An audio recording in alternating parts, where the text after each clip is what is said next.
There are research findings that support the notion that society attributes and perceptions had a psychosocial impact on people with sickle cell disorder. Health beliefs could be influenced by external factors such as advice given by health workers, family support, and work responsibility.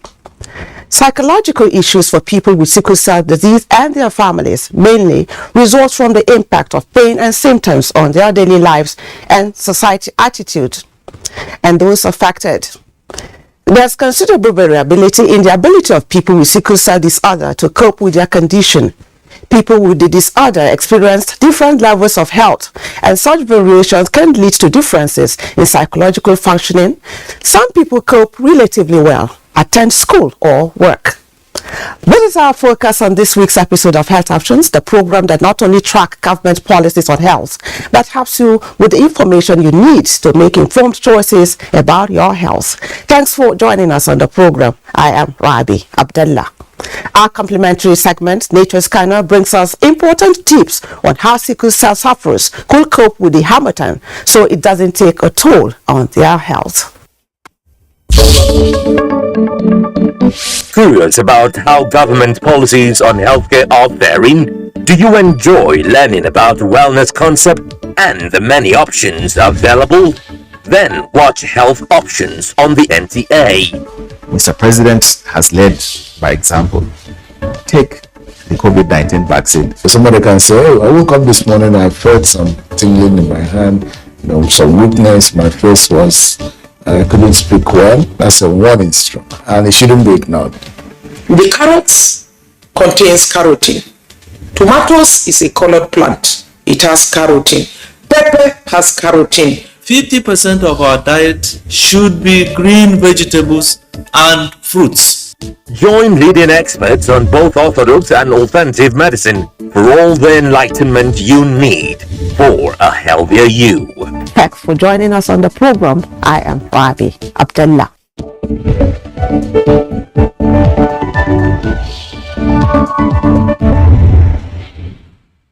This is Health Options, and our focus is sickle cell disorder, and we shall dwell on the mental health and psychosocial factors peculiar to sufferers.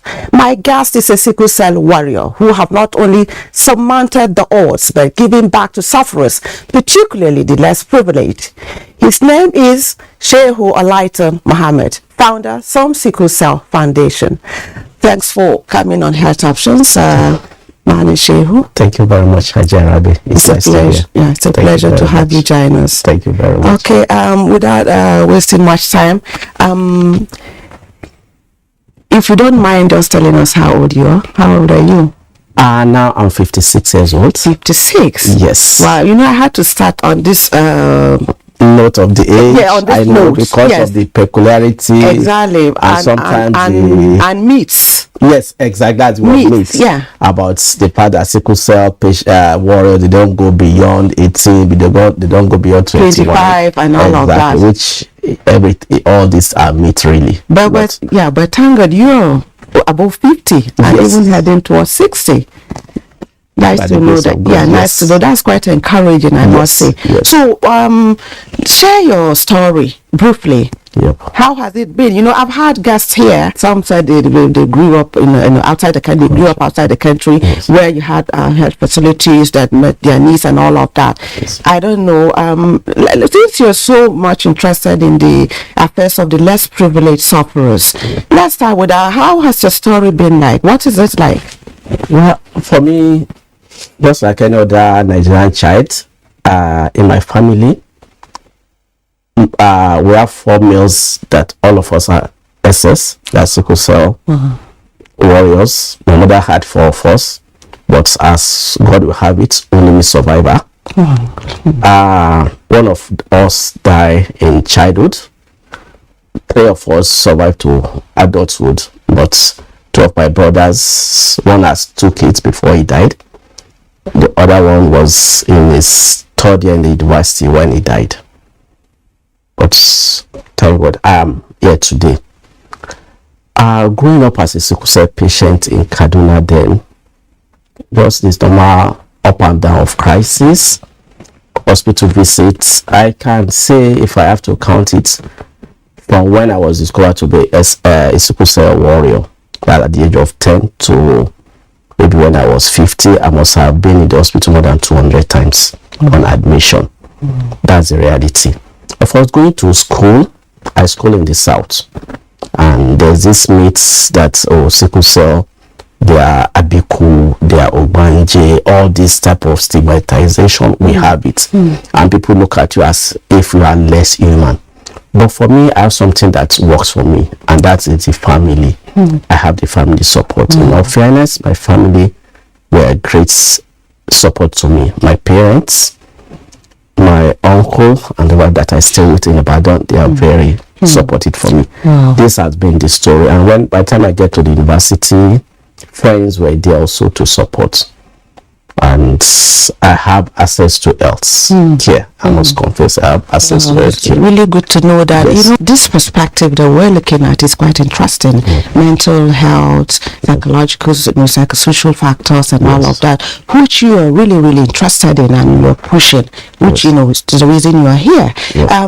People who don't even, who are suffering from any form of disease, you know, battling with mental health as we speak, and you are looking at that as it concerns sickle cell sufferers. Let us into it, and just exactly what you have done or doing.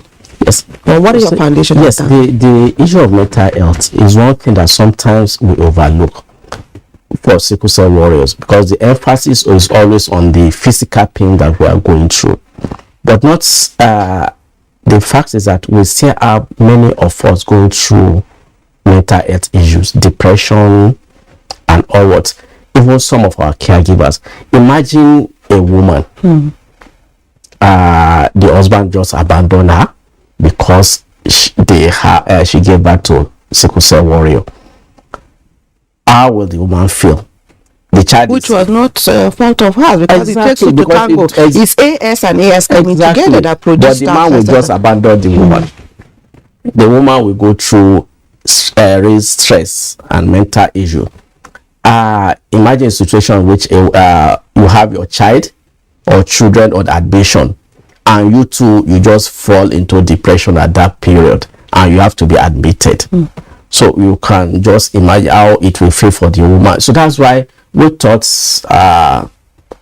this issue of mental health should also be brought into the front burner, that look, we are not only suffering from the physical pain, the mental pain is there for us. And our foundation, one of the things that look, let us bring people that are experts in mental health management to talk to us about this. Many of us that are warriors, many times we fall into the switch of depression, and you feel that's why you even existing. And because of the pains you go through, because you don't have enough support, how do you get out of this? You need experts in the field of counseling to take us through.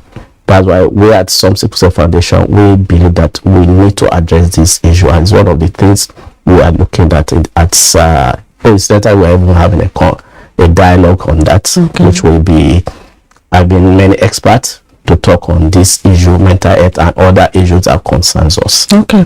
What are those critical areas that you think remain huge gaps that really need to be closed when it comes to, interventions for sufferers in this part of the world? One, I would say equal access to whatever other people are having access to, like job, good grade. You went for an interview, they ask you all the questions, you excel. Now you feel that because you don't want to hide any information about you, you mentioned that to them that look, this is my genotype. I'm an SS. Yes, you are SS, and because of that, they just shut you off. How will you feel? Many of us, yes, I'm in many forum of sickle cell forum, that this is the experience that people will tell you. I have a friend, of course, I have so many of them that this I've not even met her face to face, but she was telling me her whole story. She's a physiotherapist. You cannot imagine, someone that is a health worker. Now she wants to go for internship. The hospital that are supposed to show understanding. Yes. So what are we saying? What are we saying about the larger society? If an hospital will say no to a sickle cell patient, that is a qualified physiotherapist. So those are the issues that revolve around mental health and all of that. Exactly. So like someone like that, how will she feel rejected by the society? Yes. And if you are not careful, people like that are susceptible to drug abuse. Even suicidal. Exactly. So these are the things that we feel ought to be addressed by the authorities. There should be equal opportunities for us. We are not saying that, look, because we are SS, give us special treatment that for job we are not qualified, but at least they give us the opportunity. In my book, which you have read, I always mention that's how I got opportunity where I worked. I worked for about 18 years with media trawlers, Daily Trust newspapers, and I got to level general manager at Daily Trust. And it's because they gave me the opportunity. I remember during the interview in Kaduna, when the paper was sent in Kaduna, I told the panel of two of them, that's the Malaka Bureau and the Alaja Jibola. Look, I told them, look, I'm SS. And because of that, they didn't say they are not going to take me. They took me. And I proved myself rising to the position of a general manager. Of course, by then I already qualified as a chartered accountant, and the performance at the interview was there. And so this is what I'm saying. Yeah, they gave me that opportunity. If they to have looked at it out, we can't take SS. Maybe your story would have been different today. Yeah. So this is what anywhere I have the opportunity, I always look, give us that opportunity. Let us prove ourselves. Even when we get there and we didn't perform, let the system you have in your organization that weeds out play their own role in terms of support. Yes, because that's the inclusion we're talking about, leaving no one behind. Exactly. So I know that there are some factors because that trigger crisis. Yes. Just when you got here, the guest room was quite cold. Yes. I had to switch off the AC, and back here in the studio it was extremely cold. We had to wait for it to warm up a bit, before you could come in. Can you share with us some other, triggers, some do's and don'ts that sickle cell sufferers should take into consideration? Because that's my next segment, but I want you to kickstart it, to set the tone for it. Okay. You see, for us, the important thing is to know yourself. Okay. What is triggered to me may not be the same thing for you, but generally we try to avoid extreme weather, too cold situation, too hot. Okay. We try to avoid it because this thing can trigger our crisis.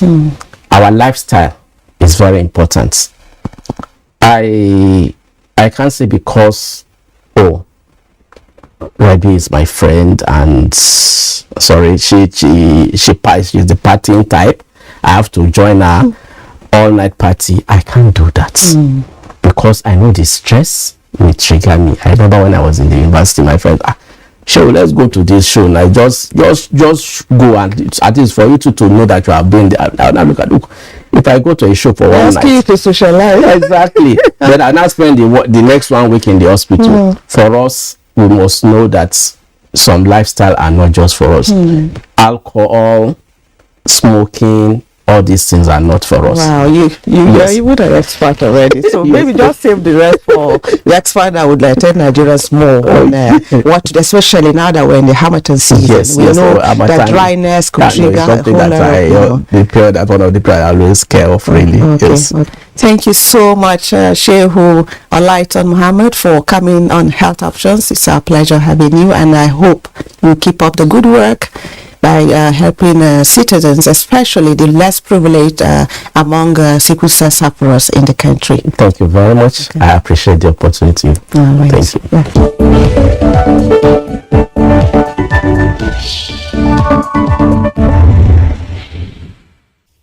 Let's get more tips on ways sickle cell sufferers could go through Harmattan rather than going under it.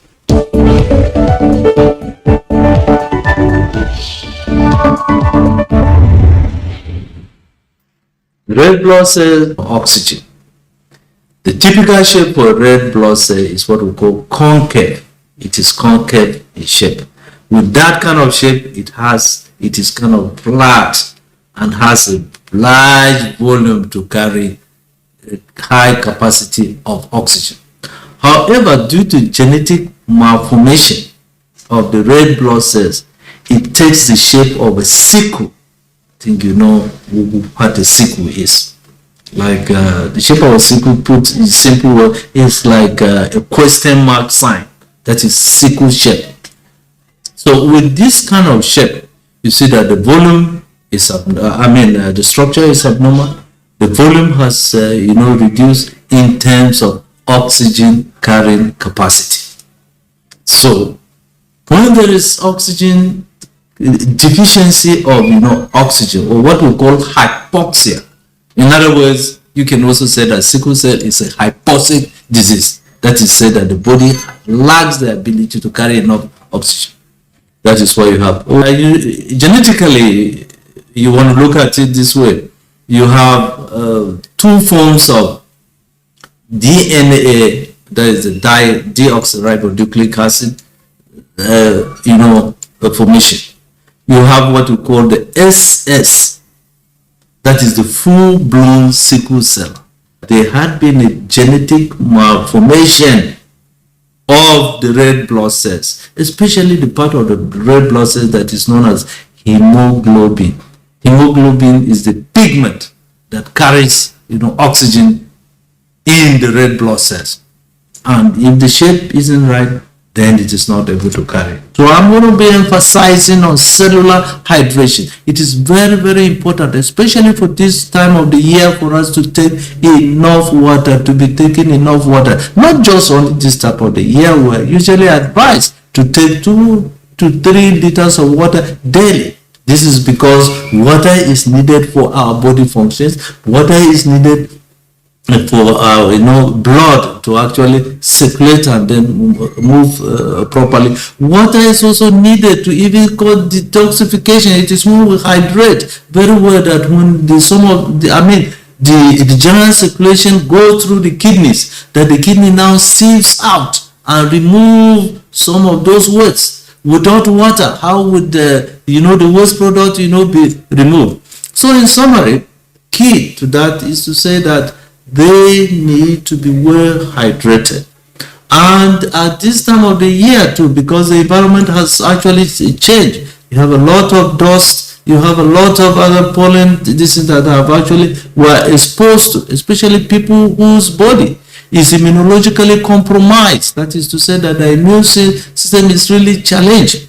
Sickle cell patients should avoid stress as much as they can, because with stress is immunosuppressive. Stress causes decreases our immune system. And everything about disease, if you have a buoyant immune system or if you have an upregulated immune system, the body has that innate ability to contain and check these things. Take for example, one of the things that is associated with sickle cell is infections. Bacterial infections. With a compromised immune system, it means that your body cannot even fight bacterial infection, what we call secondary bacterial infection. So you should guard against this and do things that should make your immune system up and running.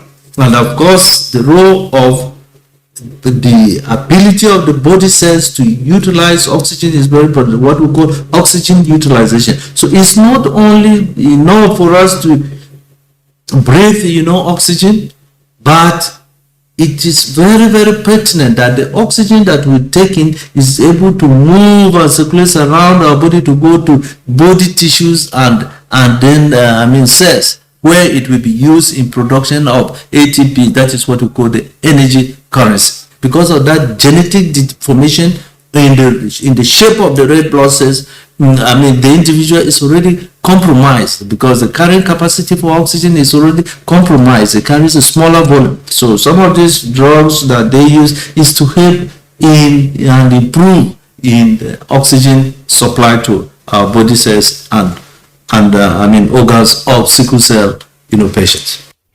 Now, how do you help the body to utilize oxygen that I have just described? The best way we have now is ozone therapy.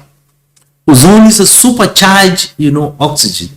So when we give ozone, ozone is able to supply oxygen to the body cells and then, organs. And in fact, what we say with the use of ozone and discovery of ozone, use of ozone, no child should die from sickle cell, because when they get the ozone has that capability of stabilizing the membrane, the cell membrane of the red blood cells. The ozone is stored in the body in form of what we call ozonides. This ozonide, that is a combination of oxygen and then ozone that have been converted by amino acid and then other smaller peptides. The oxygen has a longer life in the body. It is very important for us to take advantage of what we call genetic counseling, so that marital couples should go through counseling. That is to say that they should do the genotype. You want to know whether if you are AS, that is partial, or your wife is SS, that is full blown.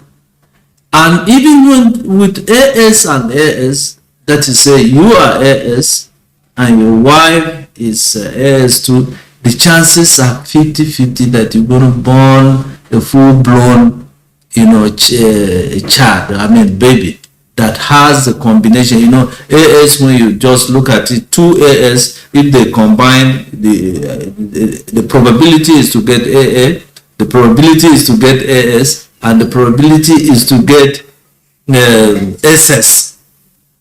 So, SS is what we refer to as homozygous, because you have S and S.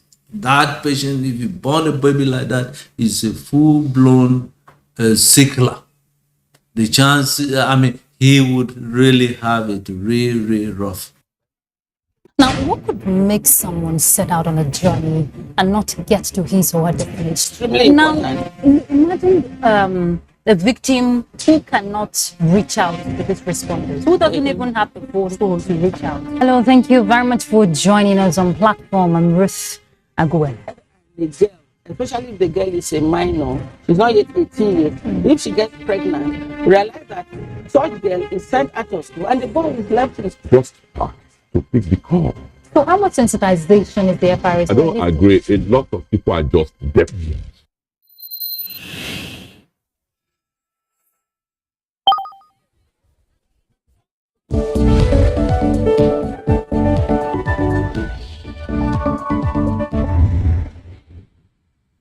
This is where we call it a day on this episode of the program. A quick reminder that you can go to our YouTube channel to watch the upload of this and other episodes of the program. Email us for your comments and contributions at healthoptions@nta.gov.ng. My name is Rabi Abdullah. Many thanks for watching. Hope to see you again.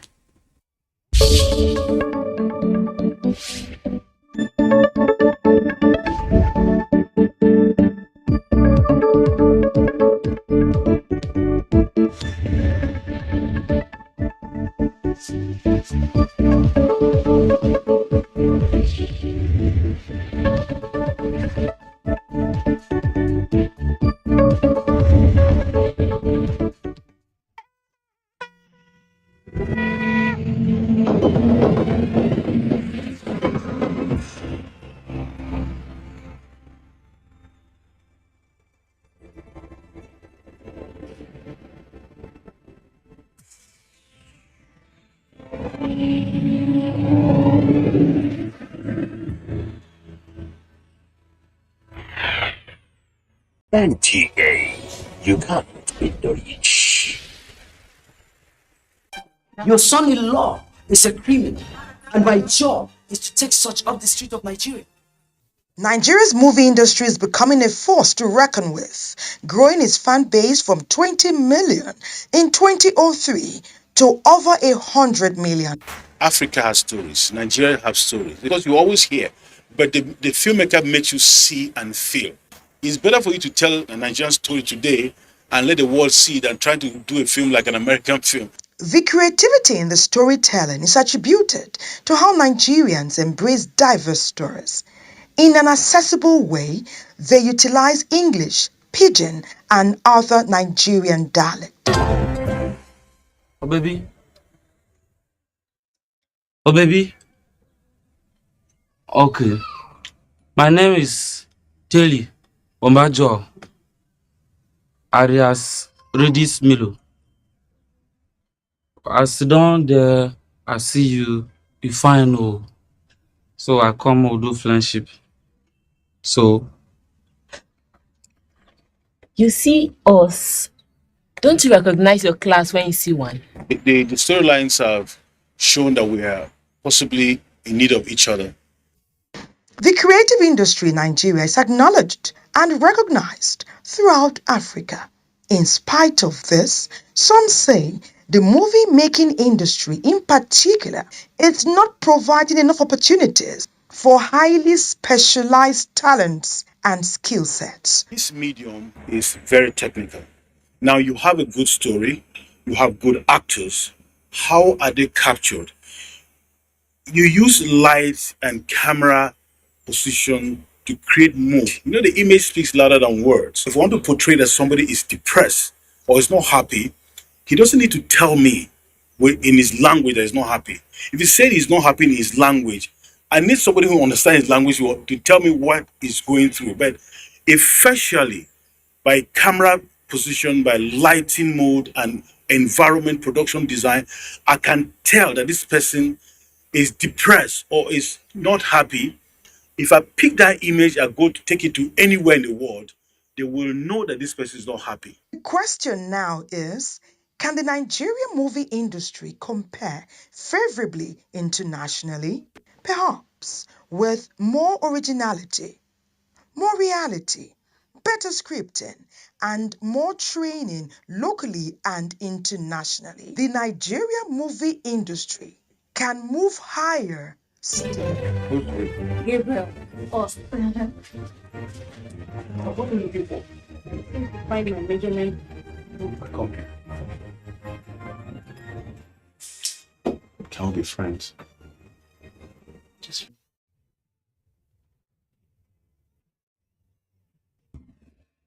And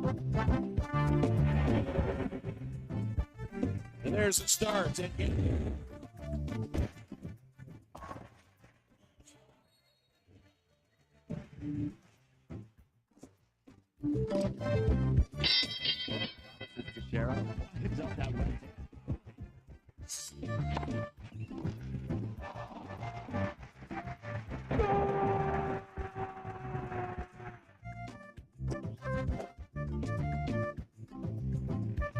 Archbishop of basketball.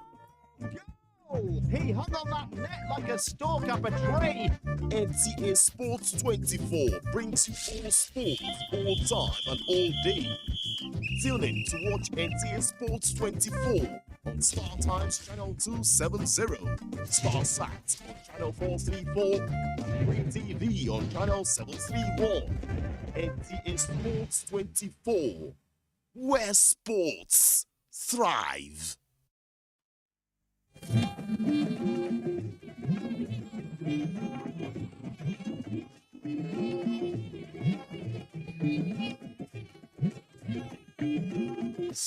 This is the network service of the NTA.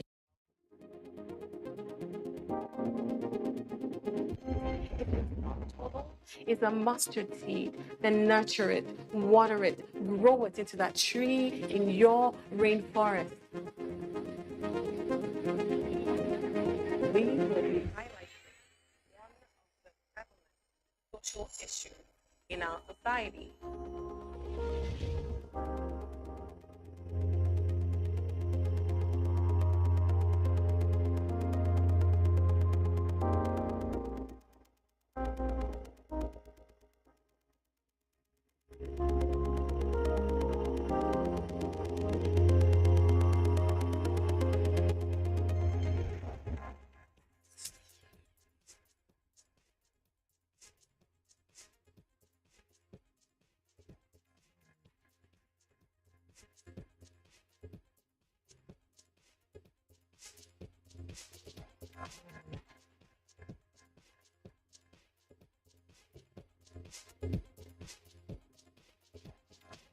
that we love and trust, and by people that are strangers.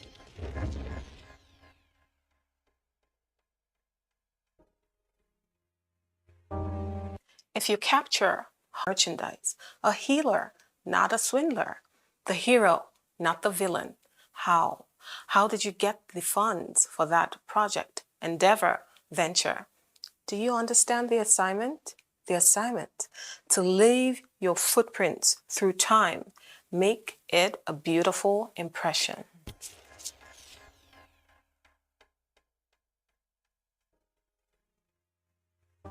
Welcome to Our Reality with Sky. On today's episode, we'll be talking money, passion, morals. The love of money and how it has affected our values, our morals, our standards. On the show with us today is Madam Titi Amabel. Welcome, Madam Counselor. Thank you very much. God It's bless so you. nice to have you on with us. Thank you very much. You know what? Tell us a little bit about yourself. Counselor, a mother, a life coach, a marriage expert. I also run an NGO named Titi Foundation, reach out to the motherless, children in school, the widows, those who are pregnant and could not fund their hospital bills. Okay. And so many. We reach out, we distribute drugs in some rural area and local government area councils. Nice. Reach out to some primary schools in Abuja here, where we reach out with materials and even pay some of their school charges. Right. So we're into so many things. And wow. It's been so great. Wow, that is very impressive. You've done a lot and you do a lot that has to do with money. Yeah. Yeah. So how do you feel the love of money has actually affected our values, our morals, our standards? Yeah, there's a saying that says the love of money is the root of all evil. And even at that, we find ourselves in a society where money is like the core thing. People give more value to those who have money. They respect those who have money. Yes. And they give a kind of responsibility and a kind of portfolio to those who have money. Yeah. Respect them. In the villages, if you go to a village and your younger one is richer than you, they put you on the table first. Yes. And I believe money is not supposed to be so. But why is that? Why is the respect for money so? Because I would say, if we knew that people were ritual killing, if we knew that people got their money through very dubious and diabolical ways, and we told these people, no, I won't take your money, and put shame and stigma on them, they would stop. How do you know? How do you know? All this boils down to where you are coming from, individual differences. We all have different backgrounds. Right. But you find out that parents are not really doing their homework. Right. So how can you tell somebody who has done ritual money? Right. But sometimes you can dictate them out through the way they spend their money. You see them flaunting money without regard. They spend anyhow. I mean, whatever you're going to be doing you must have a reason why you are doing it. Yeah. Your aims and objectives must be well defined. But when people just come out with money, you see people rushing at them. They want to just identify with them because of the money that they have. And people don't really give attention to things, and parents don't give attention to their children. Family members don't give attention to each other, and so things just happen. Misplacement of priorities, and our heart is not right. Yes, I agree. So you see that our hearts are not right. You see there's no, misplacement of priorities. So we don't know what our priorities really are or should be. What can we do? As parents, as people, as young people, what can we do as a society?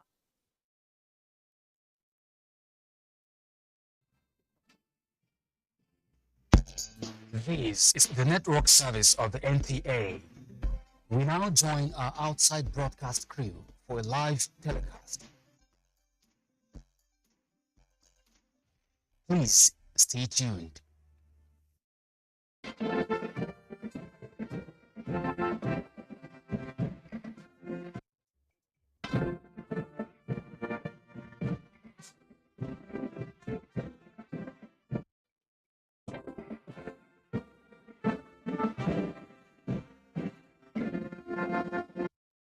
Thank you. You may be seated.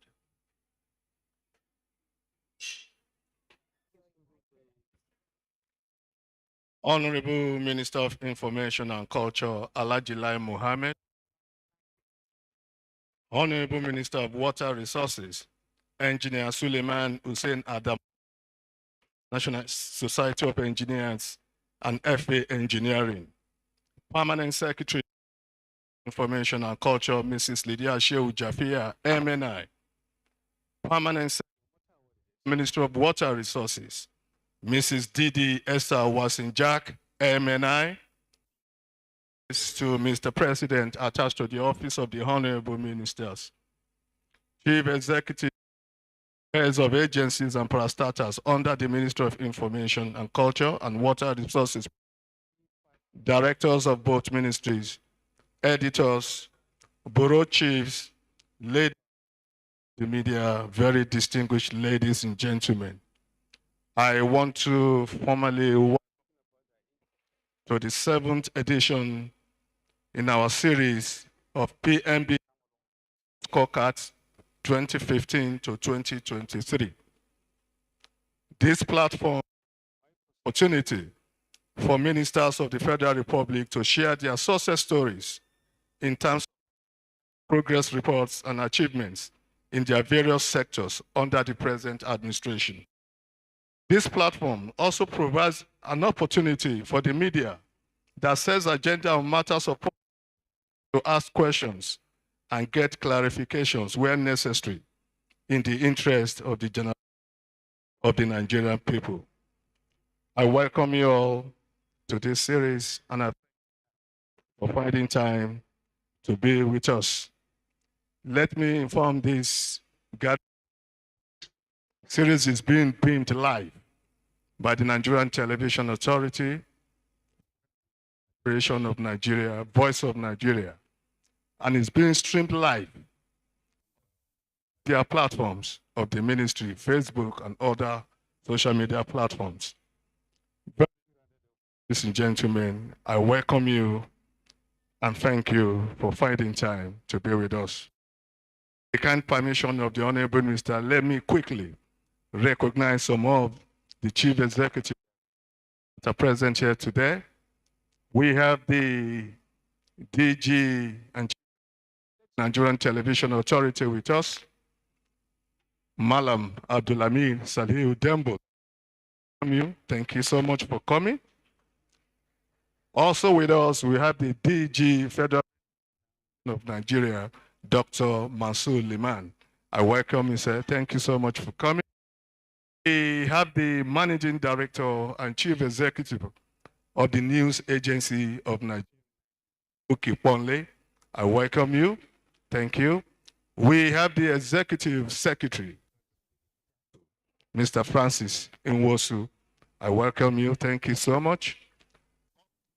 Very distinguished ladies and gentlemen, is the DG Arts and Culture of Tumba Olusegun Runshewe. I welcome you, sir.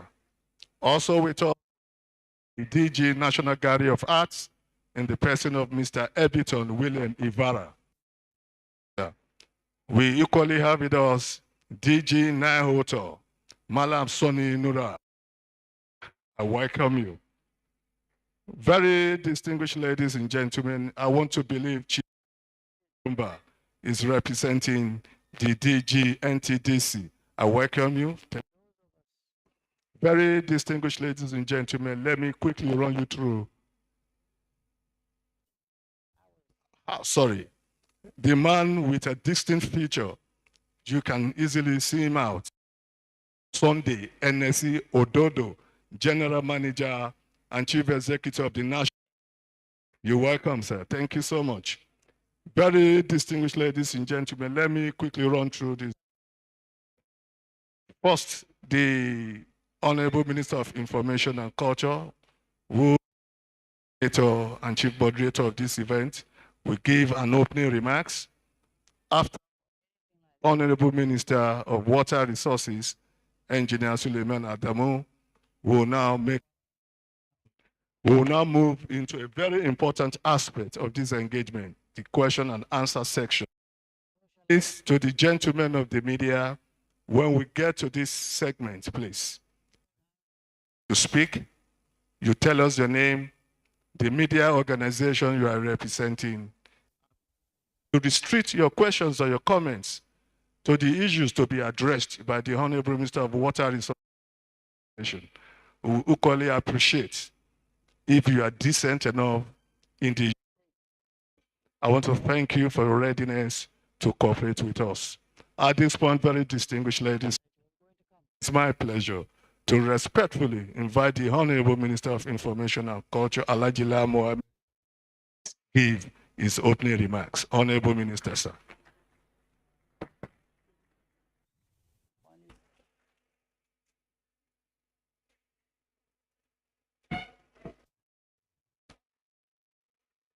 The Honorable Minister of Water Resources, my brother, Flyman Adamu,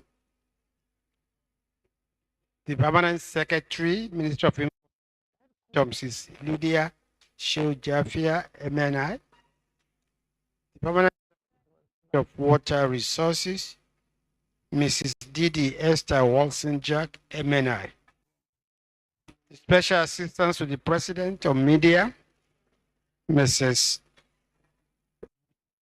Adeyemi and Williams Adeleye, the Directors General, Chief Executives of agencies and parastatals under both ministries, from the two ministries, editors, members of the press, ladies and gentlemen. Welcome to the 7th edition of the PMB Administration's 2015-2023. Recall that this series in October to showcase the numerous achievements of the administration. Till date, 6 honorable ministers have given card of their ministries. They are the honorable ministers of Works and Housing, Budget and National Planning. Today we will host the Honorable Minister of Water Resources. In what will be a busy, we will also host the Honorable Minister of Environment on Wednesday, December 7th, and the Honorable Minister of Mines and City Development Thursday, December 8th. Before I call on today's speaker, let me use this opportunity to comment on the tendency by some opposition presidential candidates to the achievements of this administration in their desperation for power at re-elections. The worst offender in this has been the presidential candidate of the People Democratic, the former Vice President Atiku. During his recent campaign, the former VP was quoted as saying he had not done anything for Nigeria in 8 years. What a serious statement from somebody who should know. We can excuse His Excellency, the former Vice President, who until recently had fully relocated of doing nothing.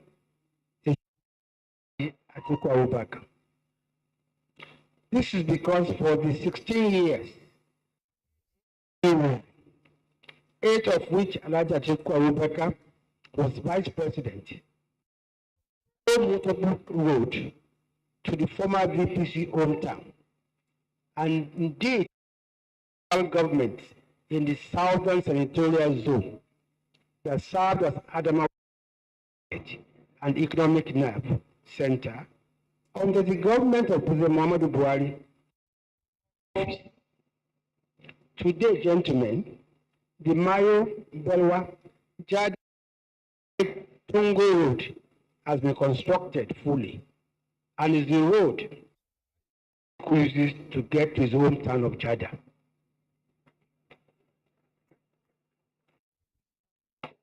What about security? Before the administration of Muhammad, all the 5 local government areas in Adamawa district were effectively under the control of the Boko Haram terrorists. Institutions, the local government administration, the police, judiciary, schools, hospitals, and markets had been sacked. Rulers, including emirs and chiefs, had been displaced, with their palaces taken over as the headquarters. The affected 5 local governments in the northern senatorial district of Adamawa are Madagali, Mishika, Mobi North, South, and Little Gombe. In the central senatorial zone, 2 locals were effectively under the control of the Boko Haram terrorists. These 2 local governments senatorial zone are Maya local government and government. Today, not an inch of these local governments in Adamawa, state of the former vice president, is under the control of Boko Haram. Of state have relocated back and are operational. All chiefs have returned to their palaces. Schools and markets have opened. Please note, gentlemen, that throughout that period, that was 2014 to 2017, the former vice president, Abubakar, could not even go home. When one of his right-hand men was killed by the terrorists, Abubakar could not even go to condole with the family of the deceased. It was that bad. Now that he can travel home freely, thanks to the Buhari administration, switch in his mouth to accuse the same administration of doing nothing. As they say in Yoruba, ó tọ́ sí gbogbo èèyàn kó bú kò yọ àtọ̀ọ́lé. In other words, as they say in Yoruba, the bedwetter should not join those who are insulting the washerman. Investment programs.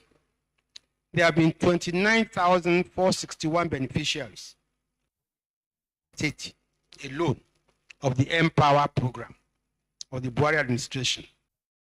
Under the homegrown school feeding program, so 162,780 from Adamawa State are benefiting from our 1 meal a day program. Employs also 2,259 cooks in Adamawa, 1,236 schools in the state. How many school children the PDP feed in Adamawa or anywhere in the 8 years of that was vice president? We're not done. Some 64,607 vulnerable people have benefited in Adamawa, where trader money and market money have reached a total of 38,000 people in the area of infrastructure. Some 8 road projects totaling 7 kilometers are currently being rehabilitated or constructed in the state. That's out of projects in the northeast alone. These are not phantom projects of the roads and can make it available to anyone who so. Similarly, the Northeast Development Commission has either completed working on 140 projects, including construction of classrooms, healthcare facilities, training centers in Adamawa State. Overall, NEDC of 593 projects in the entire Northeast. Again, we have a full list Gentlemen, you can now see that we didn't even need to go far. Former VP soapbox statement. You can also see the irony.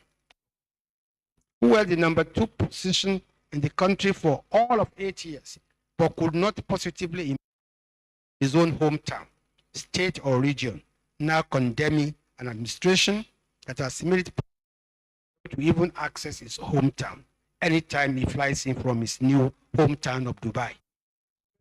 The administration of President Muhammadu Buhari has had a positive impact on all parts of the Federation. No amount of fallacious soapbox rhetorics can change this fact. It's my pleasure to invite the Honorable Minister of Water Resources to make his... Honorable Minister, please.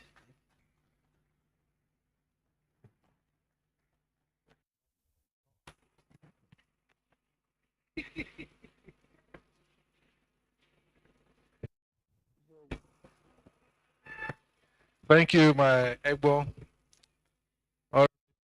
Education and Culture, Alhaji Mohammed, Permanent Secretary, Information, Permanent Secretary, Resources, Heads of Parastatals under the Ministry, Directors,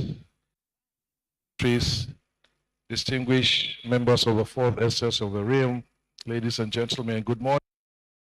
I have the pleasure to make this presentation on President Muhammadu Buhari's scorecard in the water sector from 2015 23, because we are still at the end of 2022. First of all, I would like to be as brief as I can because we'll share all the slides.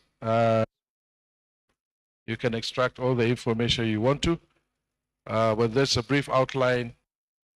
Slides comprising of introduction, status of the water resources sector as we met it in 2015, change agenda that we introduced for the water sector, the policies and programs and infrastructure development, which we have achieved.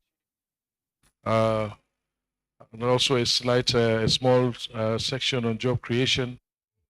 Finally, what we plan to do in terms of projects commissioning in the next few weeks.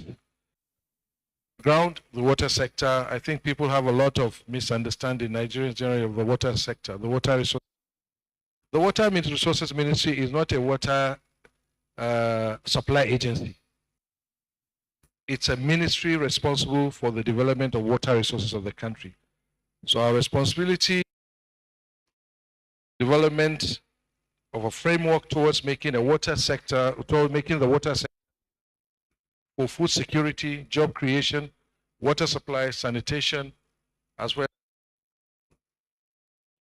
And the ministry has had a checkered history. It was first created, I think, and it went through three mergers in 1977, 84, and then demerged again 3 times in 1979, 1989, and 2020. I think those that felt in the administration that felt the need to do a good service to the ministry, because usually it was always talked under Ministry of Agriculture.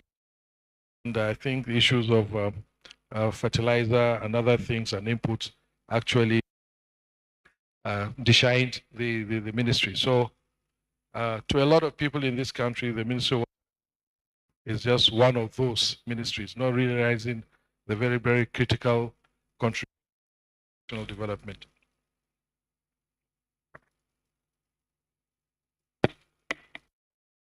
I'll just, first of all, we have 7 technical departments, 4 service units, 3 agencies, and 12 river basin development authorities. Nigerian Hydrological Service Agency, National Water Resources Institute, and the Nigerian Management Commission. When we came in this administration, 2 departments were more or less, I don't know how they say it in civil service, pool departments. They were basically departments, but we've turned them into technical departments. First is the planning department. This is a department that under the reforms that we introduced, we converted it into and Technical Support Services Department. And then the River Basin Operation and Inspection were converted into a technical department. So our mandate is to develop and implement policies, projects, and programs to enable access to safe and sufficient water to meet the social, cultural, environmental, and needs of all Nigerians. So we are not restricted to water supply. Water supply, and our activities are guided. Since we came into office, we've been working pillars. First is the National Water Resources Master Plan. This was a plan that was developed with 5 that had been virtually jettisoned by previous administration. We had to bring it back, have a plan, and it's important. A lot of effort was put in to put that plan into and if that plan had been religiously followed by previous administrations, a lot of the issues related to water resources sector would have been handled. Some, for instance, with flood mitigation and so on and so forth. So we thought that deviation had to stop, and we have to restore it. Unfortunately, we have come at a time when we are very limited, and we have not been able to do much. But we are refocusing all our energy on the water. Secondly, early in the administration, I think 2 weeks into the life of the we had a retreat of brought in experts in the water resources sector. The retreat was to develop what we call the water sector roadmap, a 15-year program for immediate and long sector. So this is the second pillar. Everything I'm going to talk about subsequently rests on this. And the third one, of course, is goals. Nigeria had subscribed to the SDGs in 2015, and we are responsible, our ministry is responsible for goal 6, 6.1, 6.2, 6.3, 6.5, all of them.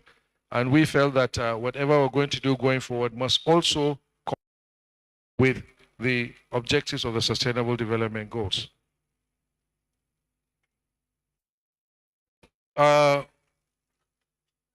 Initially, when we came into office, we found a huge deficit. There were lots of liabilities. There were certificates ready for payment worth 89 billion that had not been paid, and there was about 250 billion naira to complete some of the projects that were ongoing. But there were actually 16 water supply, dam, irrigation, hydropower, and other projects, all some ongoing, the ones that were popular, the rest abandoned or comatose, as the case may be. There was no funding, but there was the project so thin all over the country. So what did we do? First thing we did a technical audit. We inherited 38 irrigation projects, 37 dam projects, and 41 water supply. And we had to do an audit to decide which ones we are going to focus on. And we took a decision that under this roadmap, there will be no new projects. And as far as this administration is concerned, we had enough projects that had been started, investment has been made, that we continue with these projects so that they can benefit the people. And that is why, and after the audit, we took away some projects that we felt were not viable. We dropped some of the projects that we felt were better, could be better handled by state governments. We now negotiated with the state governments, and at the end of the day, we had about 75 priority projects of high, medium, and medium priority. And those are the projects we concentrated on and started redistributing our budget to be able we could do. Examples are the Hadija Valley Irrigation Project in Jigawa State, Katsina, Gari Dam, an irrigation project in Kano, Jigawa, Kontagora, Auna, in Niger State, Central Ogbia Water Supply Project in Bayelsa, project in Ogun State. Which one? Quite a number of them. Things like Ivo Dam and Water Supply Project, Adada Dam in Enugu State, quite a number of them. So, what was the roadmap? The roadmap 7 or 8 essential items. First of all, we agreed conclude all outstanding policies or to revisit some of the policies and that were pending and hanging that will reposition the water resources sector. This included the draft National Water Resources Policy and Strategy, the draft National Irrigation and Drainage Policy, as well as the National Water Resources Bill. And then we decided that we're going to take a critical itself to see, do a manpower review and policy review towards repositioning the Ministry for the service delivery. And the outcome of that was the creation of the planning department into a technical department, as well as the River Basin Operation and Inspectorate Department. Among because we invited Phillips Consultant to come and advise us on how to restructure, and we did it. And that has been very, very helpful and useful to us. Of course, I mentioned that we prioritize for completion, develop the irrigation master plan, a 15-year irrigation master plan from 2016. I will expand more on that. We decided to also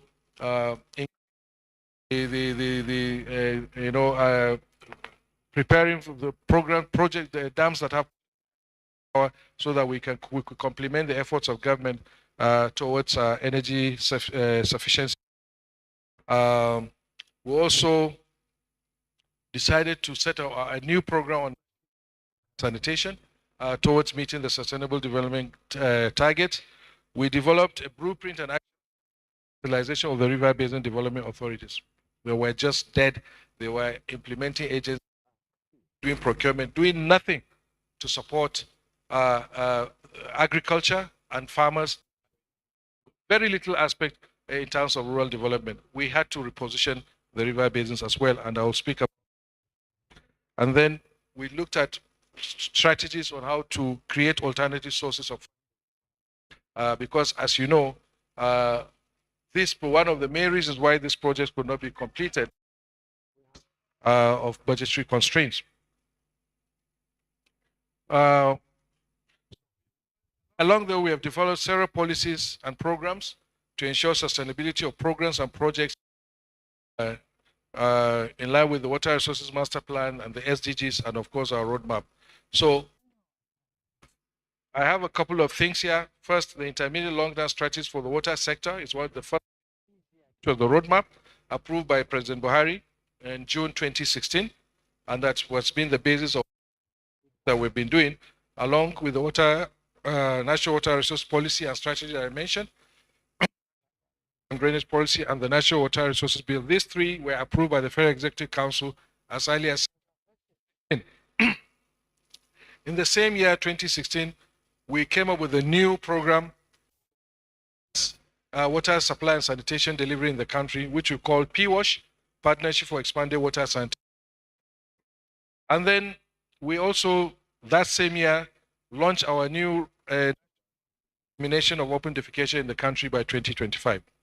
We also, 2 years later, developed a national action plan for revitalization of the water sanitation hygiene sector, and at that, with the declaration of a state of emergency of the water supply and sanitation sector by President Mahmoud Buhari himself, on 8th November 2018, if I recall the date exactly. The whole idea is the entire country towards meeting the Sustainable Development Goals target. Because one of the things we discovered came to office, there was that Nigeria had not even met the Millennium Development Goals target. And we asked the question, why?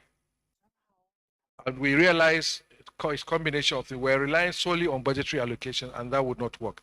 So we teamed with experts, including the World Bank, to develop this national action plan to WASH.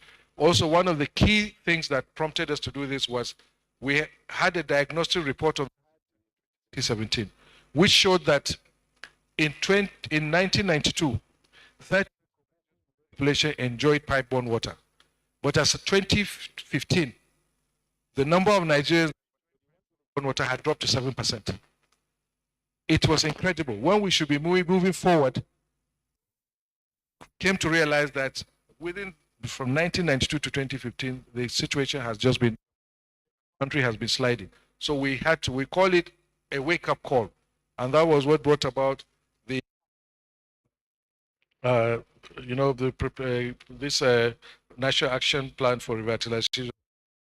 And that is yielding fruit because today, from that program again, from the declaration by President Muhammadu Buhari, we've been able to leverage $700 million from the World Bank to support 6 or 7 states improve their urban water supply, and also 350 million of that money is going to water supply, sanitation, and the campaign against open defecation. Of course, we launched the Clean Nigeria in 2019 to, propel the country towards eradication, by 2025, in line with the roadmap that we had created in 2016. Then, of course, the Clean Nigeria campaign was followed by an executive order promulgated by President in November 2019 towards making to give effect to the campaign, so to further reinforce that Nigeria intends to be open defecation free by 20. Come to that again. I've already earlier mentioned the Sustainable Urban and Rural Wash Program, which is supported by the World Bank. And in the next few weeks, because recent statistics have shown again that water supply and sanitation situation in our schools and health facilities are dismal. We have also program now. We are concluding talks with Ministry of Health and Ministry of Education in the first quarter of the school wash and health wash programs for schools and for health institutions.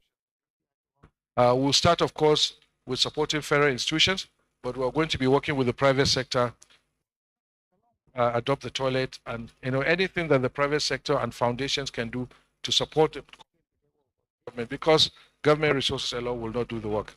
So we go to the real thing, the water infrastructure, which the ministry is all about. And this has we're going to discuss this: dams, water supply, irrigation, and sanitation, which is to us. Under the dam sector, I must, as I always say, have done fantastically well from the 70s to the 80s, well, even up to the 90s, so well in terms of dams development in this country. There are over 400 dams in the country, half of them, I think, owned by the federal government. Unfortunately, some of the situation is that those dams were built to supply for irrigation and so on, but once the dams were built, the necessary add-ons, the value additions that needed to be by states have not been done. And some of the dams have just been lying fallow, any reasonable service to the people, and to a large extent, many of them have silted up. All had a combined capacity of 11.2 billion meters, of which 9 is for water supply, and hydropower generation is also a part of it. Our efforts since 2015 have generated an billion cubic meters of impounded water across various dams and reservoirs, bringing the total 30.1 billion. I think there's some problem with the first bullet where it mentioned, 11.2 billion cubic meters for irrigation, 900 million for 10 billion for hydropower. So the total is about 30.1 billion cubic meters. Okay, the numbers are right. So since the advent of this administration, 15 dams have been completed. Out of those 37 that I mentioned, inherited, we have finished about 15. And this I listed among the Kashimbila, Gimi, Karugoda, Ibiono, Ibom, Ogwashiku, Kampe Omi, Amozari, Otupo, Adada, Gadao Lafia, Alajwe, Tiga, this Ruankanya and Chala, these are projects. So the last three are rehabilitation, but the other ones are new dams that we met, some abandoned, some that were ongoing, and we completed them. Kashimbila we impounded in 2017. It's meant to be a check against flooding. It has a 40 megawatts hydropower, but we didn't, because there is a complementary contract for the evacuation, that was still lagging behind, which was being implemented by Ministry of Power. And we felt that although we had whose primary use is for flood control, but since we had a power plant attached to it, which was on value addition, we felt that we should wait until that the transmission line was completed, so that we could have better, use for the facility. And now we have been working with the Ministry of Power. For some security concerns around that area, we would have done the formal commissioning of that project. When I think it was in 2018 that President Buhari delivered his budget at the National Assembly, and mentioned among the projects that are dam. Okay, I think it was 2019. Somebody on social media went and stood on of the Ogwashuku Dam in the dry season, and put a video camera and was telling there was no dam there, that it was all a lie. Spillways are emergency exits for water when the water has attained full storage level. He went in the dry season when spillway is not in use. Any season he would have not been able to stand at that particular location. So for those that are still that Ogwashuku Dam was not completed, it's in Delta State, by the way. I advise them to go and cross-check the don't listen to fake news. So hydropower, Nigeria has, according to the Water Resources Master Plan, 12,200 megawatts. But with improvement in technology, where you can cascade, you can have a hydropower plant and you can go downstream and have another. This is understated. Kainji and Jeba and Shororo account for 1,930 megawatts, and I believe Zungero will still come on board. But we have done our own bit. Some of the projects that, based on the project were inherited, we've been able to concession the 30 megawatts Gurara hydropower project, find a way to put it to use, and we've been able to successfully concession it in a very, very transparent manner. We also have, I mentioned, the Kashimbila hydropower plant and the Dadinkoa hydropower plant. The Kashimbila and Dadinkoa are already injecting power into the national grid. The Gurara, because it was left abandoned for a very long time, there's some additional work that needs to be done. And again, there is a transmission line that is being handled by TCN that has not been completed, and that has not made it possible to evacuate. But I'm sure in the next 6 months, we're hopeful that we'll begin to enjoy power from that particular plant. Now, in addition, we have 8 number ongoing priority dam projects. Mangu is almost set for completion at 85%. Ingawa Delaje, Ileife, Okbese in Ekiti State, Kwantagora, Irao, Inkari, and Jari Abdam. They are all at various levels of completion. We hope that we'll be able to finish those dams, some in early 2023. We had a setback because of the COVID-19 pandemic and loss of revenue. Some of these projects, our original plan was that by 2021, at least 4 of these dams would have been completed. Some of them we are restructuring the financing. For instance, Ile-Ife Dam, we're trying to find some other means because dams take a huge amount of money. They are highly capital intensive.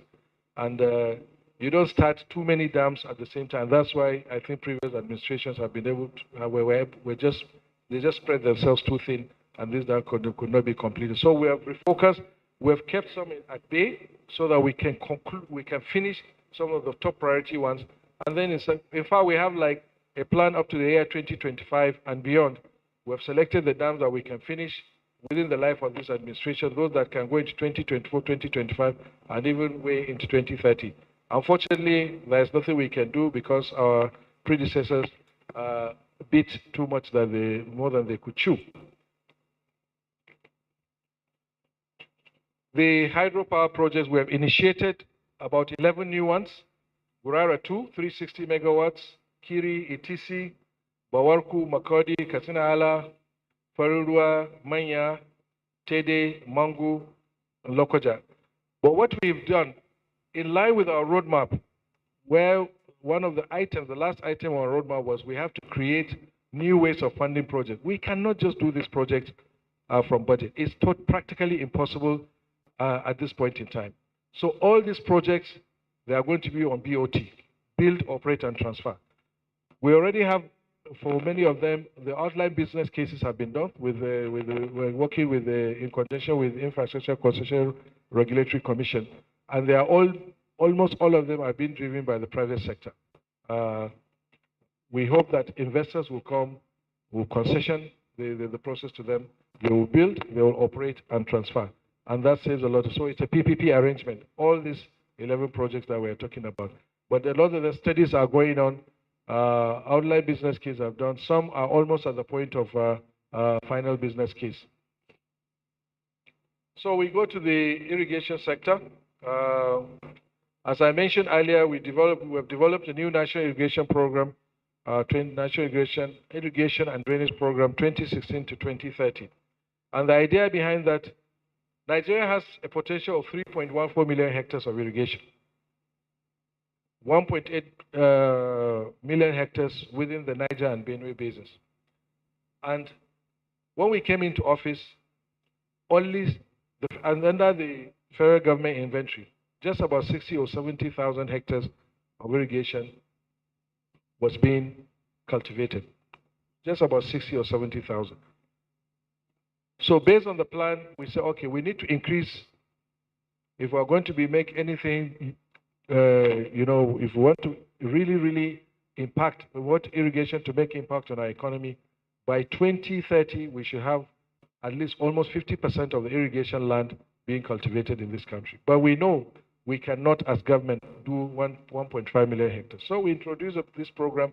The federal government will try to achieve 500,000 hectares by the year 2030, and the remaining 1 million hectares will encourage private sector and the state governments also to invest, because we have so many dams that are lying fallow. So state governments should come in also to invest in irrigation. And one thing we're trying to do now again is we are looking for alternative systems of irrigation. We don't necessarily have to build the dams. If we can get locations where you can simply pump from the river, or you create a weir so that we can reduce the capital cost. Or we also use groundwater. By using groundwater, we are thinking of bringing in micro irrigation. So commonly called drip irrigation, so that we do not deplete our groundwater resources. Studies have shown that 70% of water resources, water demand all over the world is used for agriculture. And if we indiscriminately use groundwater for irrigation, we're going to consume a lot of water and we'll be depleting the groundwater. So we think that we should come up with a program of micro irrigation. And we're working with the Food and Agriculture Organization in that respect now to do some pilot projects around it. So as we're speaking now, we have increased the stock of total irrigable land from the 70,000 hectares I mentioned in 2015 when it came, to 169,718 hectares within the last 7 years. So you do the maths. Again, the World Bank had in 2014 approved a program for transforming irrigation in Nigeria, project to rehabilitate some of our major irrigation programs that are gravity fed.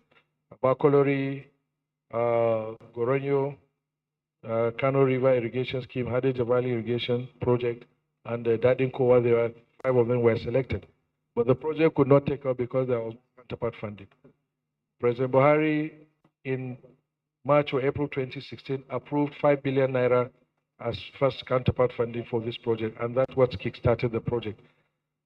By the end of this project, in 2024, we would have been able to achieve additional 38,000 hectares or more, close to 40,000 hectares of irrigation land rehabilitated and extended.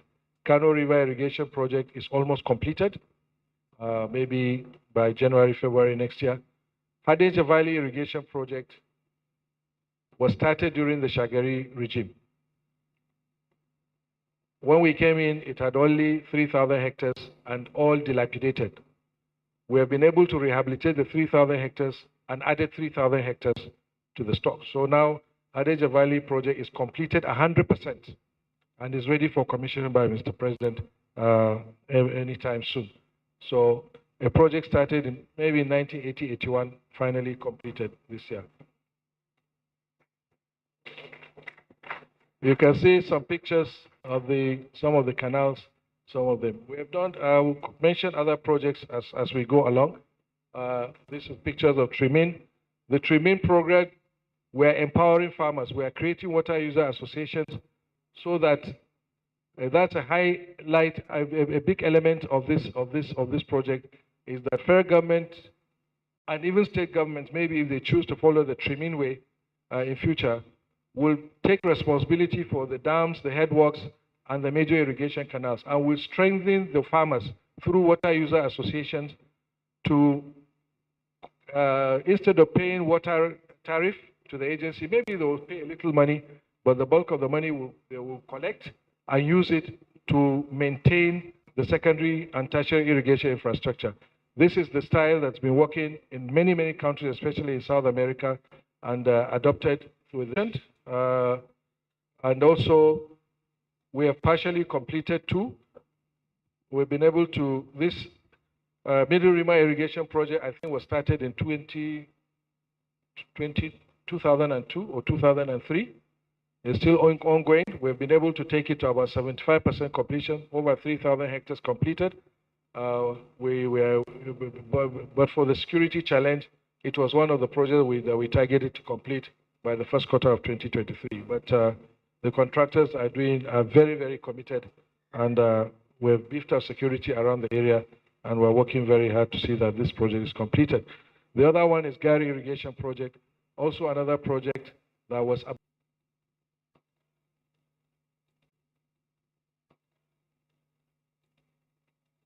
between now and 2025, we've selected about 17 other projects. Everything being equal, we hope that these projects will be completed. Among these, there are just 2 new projects that we thought we could introduce away from our plan not to start new projects. And these are Nasara Irrigation Project that has the potential for 6,000 hectares, and Donga Suta Irrigation Project that also has a potential of about 6,000 hectares. But also there are also complementary projects like provision a dedicated power line to Middle Ogun Irrigation Project, because some of these projects, they were done in those days, diesel was cheap, so they were based on pumping systems. And they've become totally unviable because the farmers and the river basin development authorities that are managing them cannot continue to run them on diesel. Some of these, like Lower Anambra Irrigation Project, each pump, there are like 8 pumps, I think, and each one consumes about a drum of diesel every 2 hours, totally inefficient. And we are now restructuring many of those irrigation schemes, GBR, Lower Anambra Irrigation Project, Middle Ogun Irrigation. We're trying to convert them to solar. So we'll be creating solar, first connecting them to the national grid and then complementing with solar. Even Subke Irrigation, it's the smaller ones, so we've done at least 1 or 2 that are now running on irrigation. On solar power. We're also promoting gender participation in irrigated agriculture. We have done some pilot projects. I think we've done 2 already, and then we're doing 1 or 2 more at the moment, just about 5 hectares. We want to complete Chochi irrigation schemes that are ongoing, and we must, in fact, we don't have a choice, we must finish them by 2024, because the loan agreement will expire in 2024. But work is going on progressively, save for the security challenges I mentioned, especially in Bakori area, because that is in Zamfara State. Then the water supply sector, as you know, water supply is on the concurrent list, but the primary responsibility for water supply delivery rests with states and local governments. But of course, federal government is complementing what they're doing. And first of all, I would like to say that we have done so much to encourage state governments to improve in their plan. The president has declared a state of emergency. We did the open defecation. When I'm talking about water, I'd like to always combine it with hygiene. We did the open defecation free Nigeria roadmap. We launched the Clean Nigeria campaign. We did the executive order number 9 was promulgated. We also created a new budget line in line with the water resources policy that was approved by this administration in 2016 to support states' urban water supply investments. And then we have introduced a wash fund in the water resources bill to support also the state governments, to get additional funding wherever they can get funding to improve on water supply and sanitation delivery. And then we leverage on the World Bank's $750 million facility, also on lent to the states for them to be able to deliver. So the federal government has done a lot to create, the platform or the facilities to enable state governments invest, even while we're investing our own. The PWASH program, for instance, we have accepted it to be a partnership. That's why it's called Partnership for Expanded Water, Sanitation, and Hygiene. We are working with 17 states now. We're partnering with them. And all these collective efforts have led us to, as a ministry and our agencies, we've been able, in the last 7 years, to provide potable water to Nigerians, to 32 million Nigerians. 6,761 water schemes developed across the country in urban, small town, and rural areas, providing 794 million liters per day. Like I said, we have reached out to at least 32 million Nigerians, providing water for them from 2016 to date. And out of the 36 or 41 water supply projects we inherited, we handed over a few to the state. We prioritized 36, and out of the 36 we prioritized, we've completed 30. And the rest, like I said, were either closed or transferred to the states. Some of the major projects I mentioned, Central Ogbia was the first one. This was a 6 billion naira project, supplying 13 communities and 150,000 people. We completed it in September 2016. That was the first project that we completed as the lowest hanging fruit, and handed it over to Edo State government, Bayelsa State government. Northern Asian also completed and handed over to Edo State. Ojirami, Sabke in Katsina, Vom Water Supply, Takum, Kazaure, Federal Ministry of Agriculture, Makadi, Mangu Regional Water Supply, Ekeremo in Bayelsa, Zobe Water Supply Project Phases 1 and 2. We restructured the project. This was a project that was started in 1992 to provide Katsina and the environs with water. We have successfully completed that project, and it was commissioned by the President last year in June, I think June or July 2021. Ahmadu Bello University Phases 1 and Phase 2 is ready also, and a host of others. So we have done quite a number. I think the slides 25 and 26, you'll see most of the projects that were completed. Of course, along the way, some projects were also introduced, some through the budget process, some of them by members of the National Assembly, others also because of some exigencies, either outbreak of cholera or something, and of course the COVID-19 pandemic. And we have to do some emergency interventions to support them. One of which, like Nasarawa Water Supply Project, where the rains in 2018 or 2019 virtually washed out completely the water source. So I've been told that I have to. Okay. So you see most of them, everybody has a copy of the slides. You'll see some of them. Also on sanitation, I say we always work with water and sanitation. So quite a number of projects have been done. The statistics will be there in the document. But of course, when we come to sanitation, the one I really like to talk about is the Open Defecation Free Nigeria campaign. We're making steady progress from one local government that was open defecation free in 2017. Now we have a total of 93. And for the first time, we have a complete state that is open defecation free, Jigawa State government. But don't ask me why. You can see that. And because of that, the international community has been keeping an eye on us and decided to bring the World Toilet Summit to Nigeria, which was held 2 weeks ago. And so take you pictures of the summit and some of the toilets that we've been providing in IDPs, in local government motor parks and markets all across the country. The River Basin Development Authorities are key to our development. Since 2016, in February 2016, I set up a committee to bring out a revitalization plan, and that we have done. We have restructured, we have developed a blueprint, we have restructured the management, and we have restored agriculture extension services.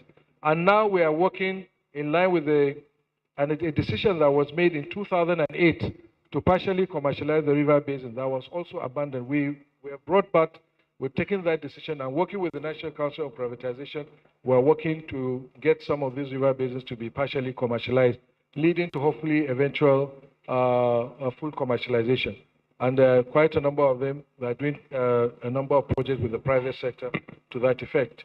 One of the key things we have introduced is the Songhai model of farms. So far, 18 have been created. The plan is we are going to create one in each senatorial district. That has created about 78,000 direct jobs. And the river basins are also an annual flood outlook. This is created is always prepared by the Nigerian Hydrological Services Agency.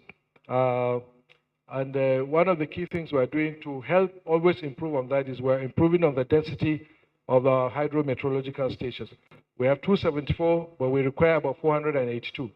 So now we are working with the river basin authorities to complement the efforts of NISA so that we can get this, So these are some of the works that they are doing, Kaduna and Yola. By the time you see the red line, then you know that it's time for you to evacuate the banks of the river.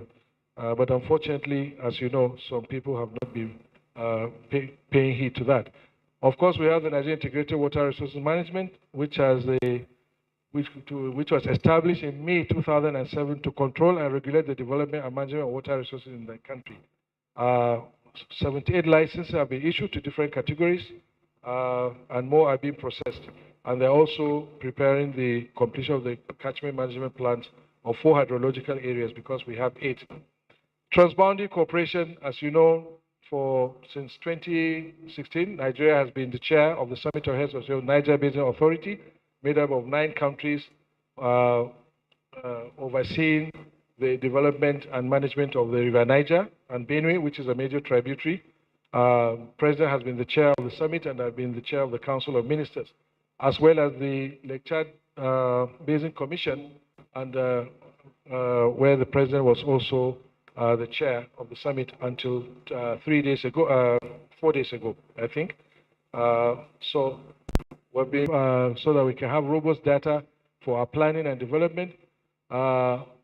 We have had successfully, every year we've been able to host the National Council on Water Resources, an annual event at the National Meeting of the National Council on Water Resources. We've celebrated international events consistently: the World Water Day, 22nd March, World Rivers Day, 4th September, World Toilet Day, 19th November, World Hand Washing Day, 15th October. You would have been seeing a lot of us doing that. Of course, I don't need to say much about the National Water Resources Bill. It's still on the pipeline, and we're hopeful that we'll get it because that is the icing on the cake. All the efforts we are making without that value addition that we require on the existing regulations will not be successful. One of the key things we have done also in the last 4 years, we have developed the National Outcome Routine Mapping for water, sanitation, and hygiene sector. So we can now measure progress of what we're doing, whether we're achieving the SDGs or not. And we've consistently done it 2018, 2019. We skipped 2020 because of the lockdown. We've done the 2021, and now we're working on 2022. And the data, I've always presented it out to the public. So in all our efforts, we've been able to create quite a number of jobs and have data for 2019.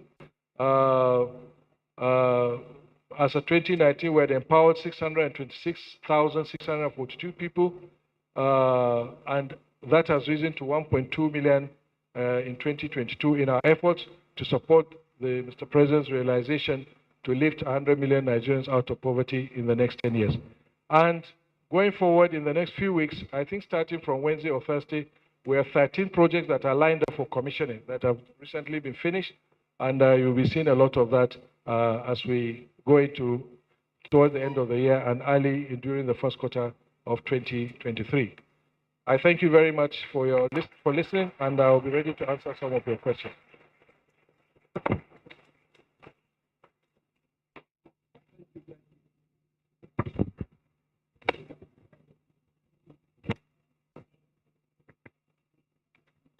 Distinguished ladies and gentlemen, like I said from the onset, you tell us your name, the media organization you are representing, and please restrict your questions to the issues addressed by the Honorable Minister of Water Resources in his presentation. Let us be decent enough in the use of language. Please, let us avoid any distractive conversation, side talks that could distort the flow of communication. I want to thank you so much for your understanding. At this point, very distinguished ladies and gentlemen, I want to declare the floor open for your questions and comments. Gentlemen of the media, the floor is now opened. Thank you. 1, 2, 3. Thank you very much.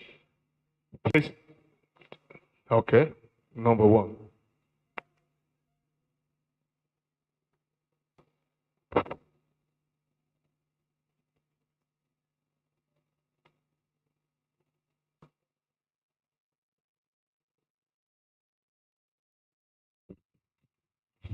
Okay, Honorable Minister of Water Resources and Minister of Information and other top government officials here present. Water is very essential for life. And introduce yourself, please. My name is Sonny Daniel. I am an editor with Vanguard newspaper. I said water is very essential for life, agriculture, and every facet of development. When we were growing up, we used to see river basin development authorities. And every day, men and women were working in such places very much. The second question, please.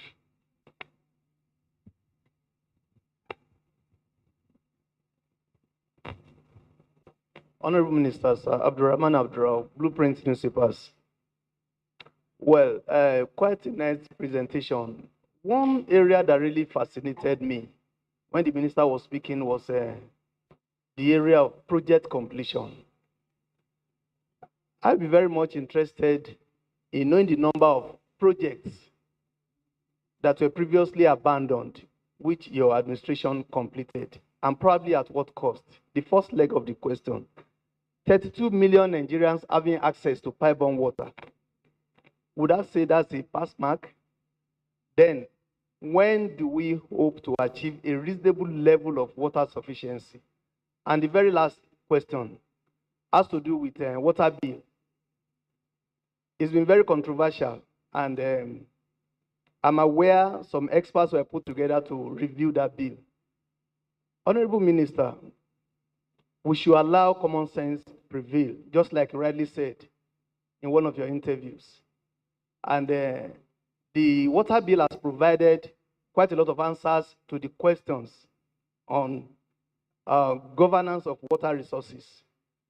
Now my question is, what are the major takeaways in the reviewed water bill presently before the National Assembly? Thank you. We take the questions headlong. The third one. Thank you. The Honorable Ministers, my name is Leon Usigbe, the Abuja Bureau Chief of the Nigerian Tribune. Sir, in the course of your presentation, you expressed concern about the indiscriminate use of groundwater for irrigation. But I'm just curious to know what you have to say about the indiscriminate sinking of boreholes by house owners and others due to lack of water from public supply because of the equally grave implications of this act. Thank you. I want to believe that is the last one for now. Okay. Is the okay? Please take the lady.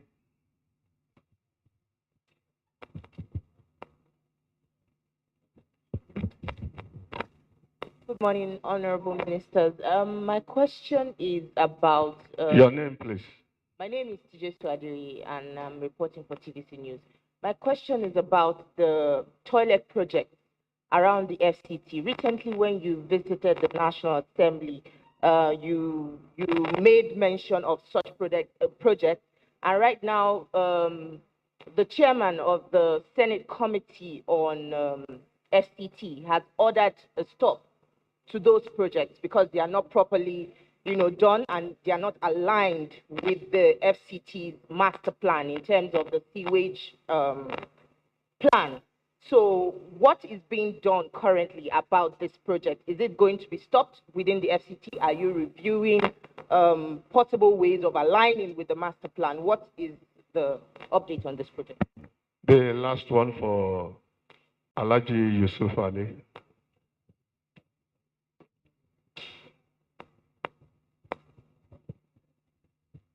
Honorable Minister, my name is Yusuf Ali. I work with the Nation newspaper. I know you are widely traveled, and our country seems to be a country of boreholes. Is it not possible to do without boreholes in our country? When we grew up in the 60s and the 70s, there were no boreholes. What are the challenges? Everybody is becoming a government in his or her own house. Boreholes everywhere. Thank you. Honorable Minister, you may wish to give your response. Thank you. Thank you very much for your questions. The first question by Mr. Daniel from Vanguard. If I may ask, which particular state? Please, can we have one house, please? Please. Akwa Ibom. Okay, that's Cross River Basin Development Authority. Now, okay, I mentioned in my presentation that when we came in, all the river basins had become contract executing agencies. They were not providing any service to the people. They were just probably an agency for, I'm sorry to say, constituency projects and what you. There was no strategic plan, nothing. The existing infrastructure were abandoned. Rightly, what you said is correct. And that is the reason why in February 2016, 3 months after coming into office, I established a committee on the revitalization of the river basins. And for the first time, what we did, part of the things we did, first of all, we changed the management of the river basins. Before, if somebody lost an election, it didn't matter his qualification. They will take him and make him ED or MD of the River Basin Development Authority. We have stopped that. Go to all the river basins now. They're either engineers or agriculture experts or water resources experts or development experts. And you cannot see somebody that is in charge of planning if he's not well, placed to do water resources planning. The DFA will be somebody that has done accounting and things like that. Then we created an agriculture department, ED agriculture and commercial services. He's also an agri expert. And then the engineering department is held by an engineer. So that is the first thing. We have to go back to building the capacity, And you see, even in the budgetary allocation, some low river basins are giving money they don't even have the capacity to procure. We have this problem, it's been going on. But we have been trying to, it's going to take time. It's easy to destroy, but it's it takes a longer time to rebuild. And that is what we are trying to do. Then the new management, we instructed that they must, going for every MD that comes, must give us a 4-year plan. And we have developed key performance indicators. And the most important indicators are 2. Number 1, how many hectares of irrigation have you been able to add to the stock on an annual basis? Then now they take measurement of even the produce that is going out of the river basin from our facilities. How much of eggs are you producing? How many chickens are you hatching? And we're trying to encourage them, we're changing their focus to understand that they are also enablers. They are not They are not corporations to come and do commercial ventures or to set up farms on their own and be selling things. They are supposed to help the farmers and the people around the area to empower them so that and that's what the Songhai model is doing. It's bringing sustainable techniques of irrigation, and we're asking them to use those places as training grounds to support farmers from outside. Like Benin Owena River Basin Development, they are already partnering with the University of Benin, I think, on bringing their students to come and learn it. So a lot of things are happening to the river basins. It's going to take time, but we'll get there. Thank you very much for that question. So I hope I've answered it. Thank you. Kinkari Dam and so on and so forth. So we have the information that we can provide for you. But let me say that as part of that audit, when we came in, when we decided to to revive some of these projects, after the technical audit, which was the first check we did, when we now prioritized the project and decided on which ones we wanted to continue, of course, because some of them had been abandoned for 10 years, 15 years, the cost at which they were awarded, could not be, it was no longer tenable. Audit, then the consultant reviewed it, then the department responsible reviewed it, and after all that, I invited an independent technical expert. I invited them to come and review any RETC application that was done before we sent it to BPP. And from those 4-stage process alone, for those projects that we restarted and that we've been able to complete some of them, we saved federal government 53 billion naira. And by the time they went to BPP, BPP saved another 8 to 9 billion naira. So this is one thing that you don't know about, but so we saved a lot of money trying to get this project back on track through prudent, assessment and making sure that we got value for money for our project. Then, 32 million people, you say, is that a pass mark? Well, it's not a pass mark, it's work in progress. But you should understand, again, let me remind you that it is not the responsibility of the federal government. This is our own intervention, our own support to states. And believe me, I don't think, apart from the COVID-19 intervention, I don't think any of this project is on federal territory. It's not in Abuja. All these projects are in the states of the federation. But we need the states to do what they need to do for us to be able to attain the sustainable development goals. The federal government and the state government must work together. And that is why we brought up all these programs to support the states. I've mentioned them. The WASH Action Plan, P-WASH program, the SAW WASH program now that is being done by the World Bank, the declaration of state of emergency on WASH, the WASH fund that we're trying to create. All this is federal government effort to ginger the states to be able to do. If the states are not prioritizing water at the expense of airports and other things, I don't want to mention flyovers, we'll not get there.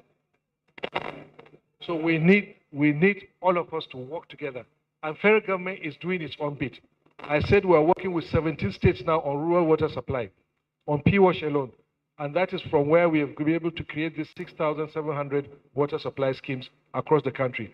And I'm saying this, all these projects are geo-referenced. If you have a GPS, we'll give you the GPS coordinates. You can go there yourself and check. These projects are not phantom, they are on ground. So I will give us a pass mark. Well, the water bill, yes, you said, I think we've done everything to explain.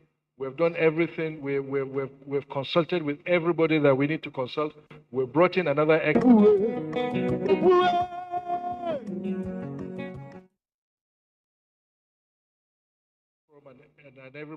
everybody that has finally taken the courage to read found out that what they were reading in the papers and social media was not true. Even recently, the Nigerian Academy of Engineering and this is the body of and they understood what we are trying to do. All we are trying to do is to reposition the water resources sector. We'll be asking some of the questions that you have been asking now about dilapidation, about about our floods. Look at now the situation of floods. We say federal government needs to be the custodian of waters, interstate waters. That is what this bill is all about. That is what is in the existing regulations. That you cannot say that This is the River Niger from Sosol. This I'm in charge.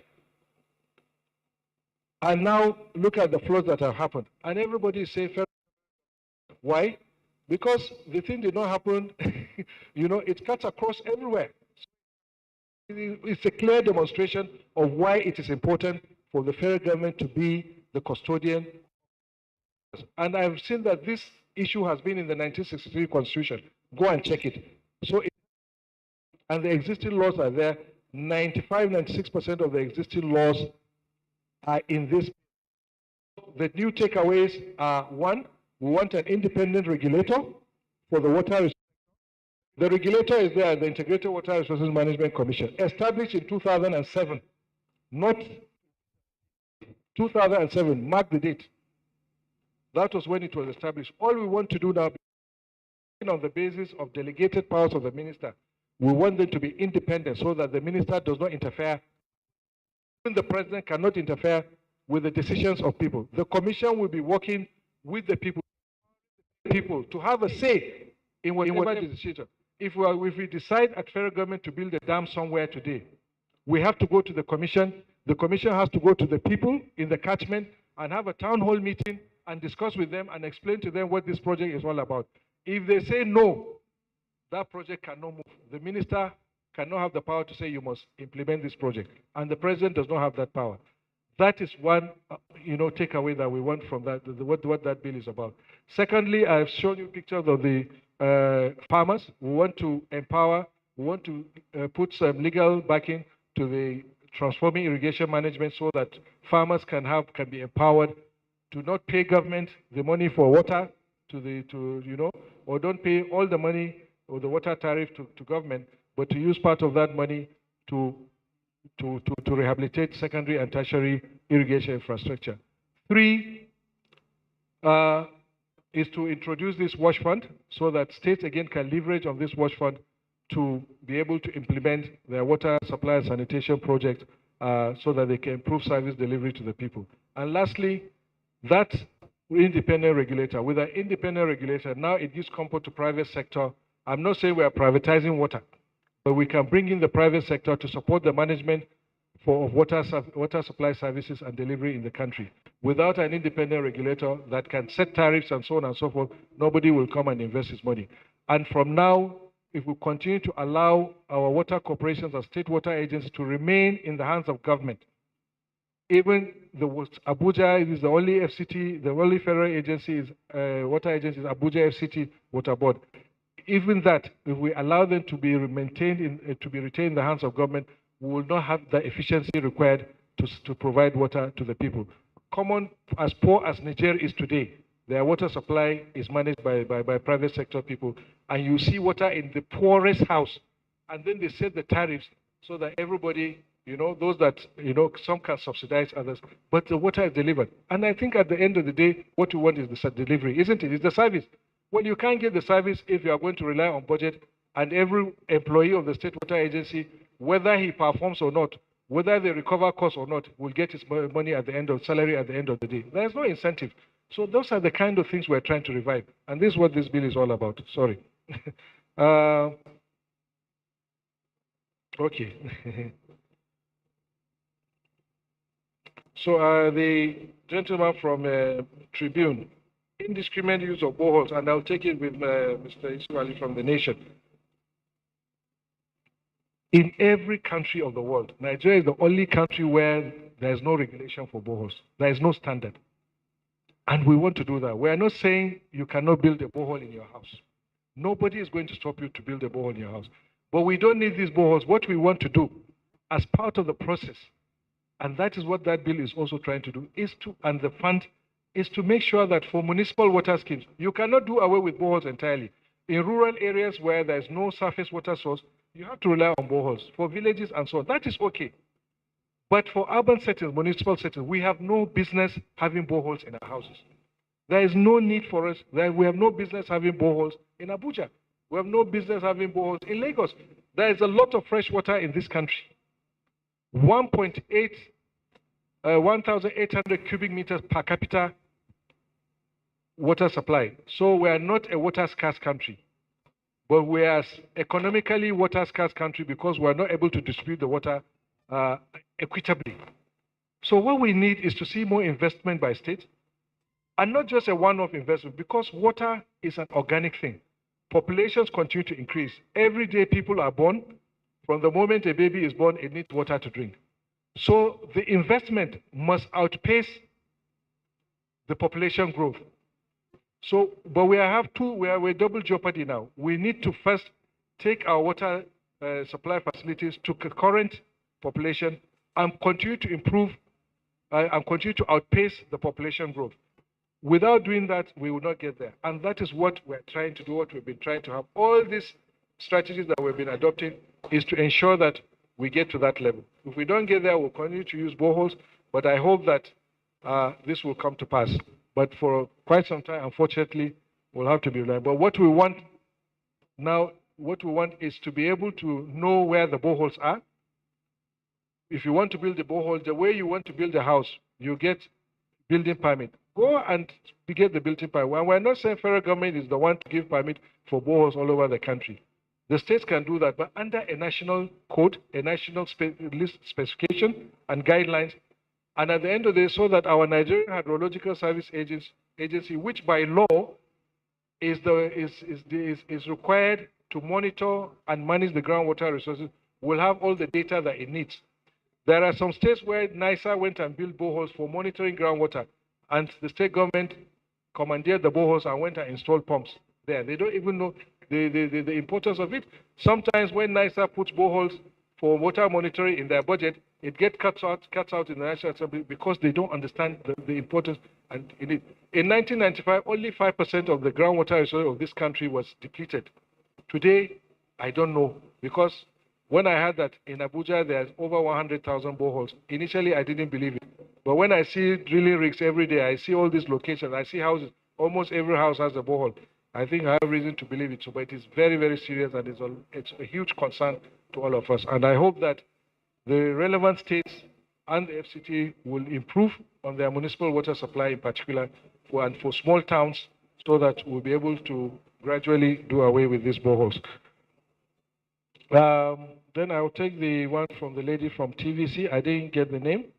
Well, I think this is an FCT affair. What I know is that because of the campaign for sanitation, FCT now gave 80 different strategic locations within the FCC and around for people, private sector, to build the toilets based on a standard design, and they will be managing them, collecting token from users, and also paying some kind of royalty, an annual charge to FCT for probably for the use of water and maybe land use and so on and so forth. Also an incentive for, well, the FCT needs to tax people. But I would want to believe that before FCT did this, they are the custodians of their water resources, their master plan. So if they chose those locations, one of them is Garki Roundabout. Ladies and gentlemen, if you want, you can check on that, Garki Area 1. And I've been, that was the one that we launched, and I was able to inspect it recently. I think it is a good thing to have these toilets so that we can, all these people, especially, I've seen a lot of Kabu drivers parking their cars and under flyovers and so on. We can stop that. But I think this is something for FCT to deal with. But I want to believe that they had they knew what they were doing. So maybe they'll resolve it with the National Assembly on that. I think I've answered the questions. Thank you very much for your honorable ministers, permanent secretary, very distinguished ladies and gentlemen. Communication is said to be effective when there is a sender of a message and a receiver of a message, and both of them feel satisfied without any misunderstanding. To me, it has been a very successful engagement. I want to thank every one of you for your time. This is the much we can take. Thank you. God bless you. May we please rise as we take the national anthem, please.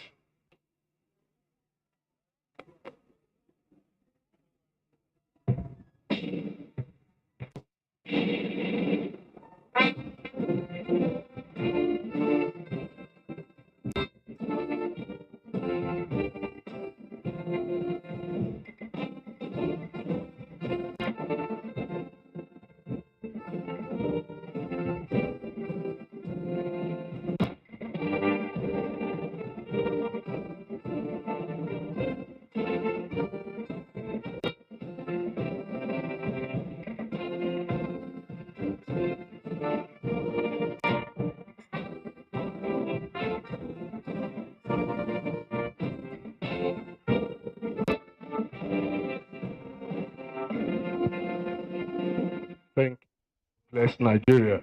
Thank you.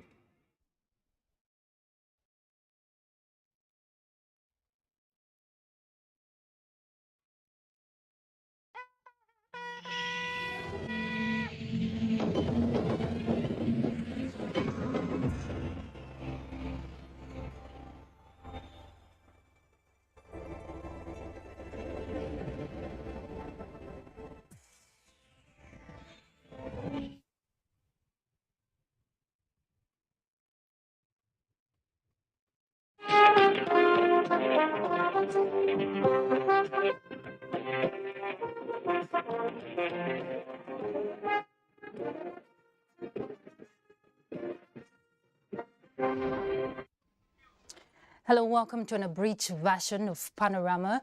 On the news, regional body ECOWAS strategizes for the future as President Muhammadu Buhari lays foundation for its new secretariat and delivers strong message on unity.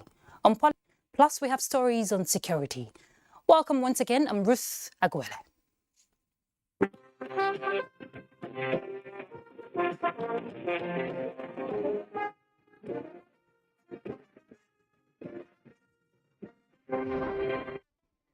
Work we hear has formally started on the construction of the new headquarters building of the Economic Community of West African States, ECOWAS. This followed the groundbreaking ceremony for the project performed by President Muhammadu Buhari and other African leaders led by ECOWAS Chairman President Umaru Embalo of Guinea-Bissau. State House correspondent Adamu Sambo reports. It was a remarkably historic and significant event as President Muhammadu Buhari, ECOWAS chairman and president of Guinea-Bissau, Umaru Sissoco Embalo, and other leaders laid the foundation for the construction of the new headquarters building of the Economic Community of West African States.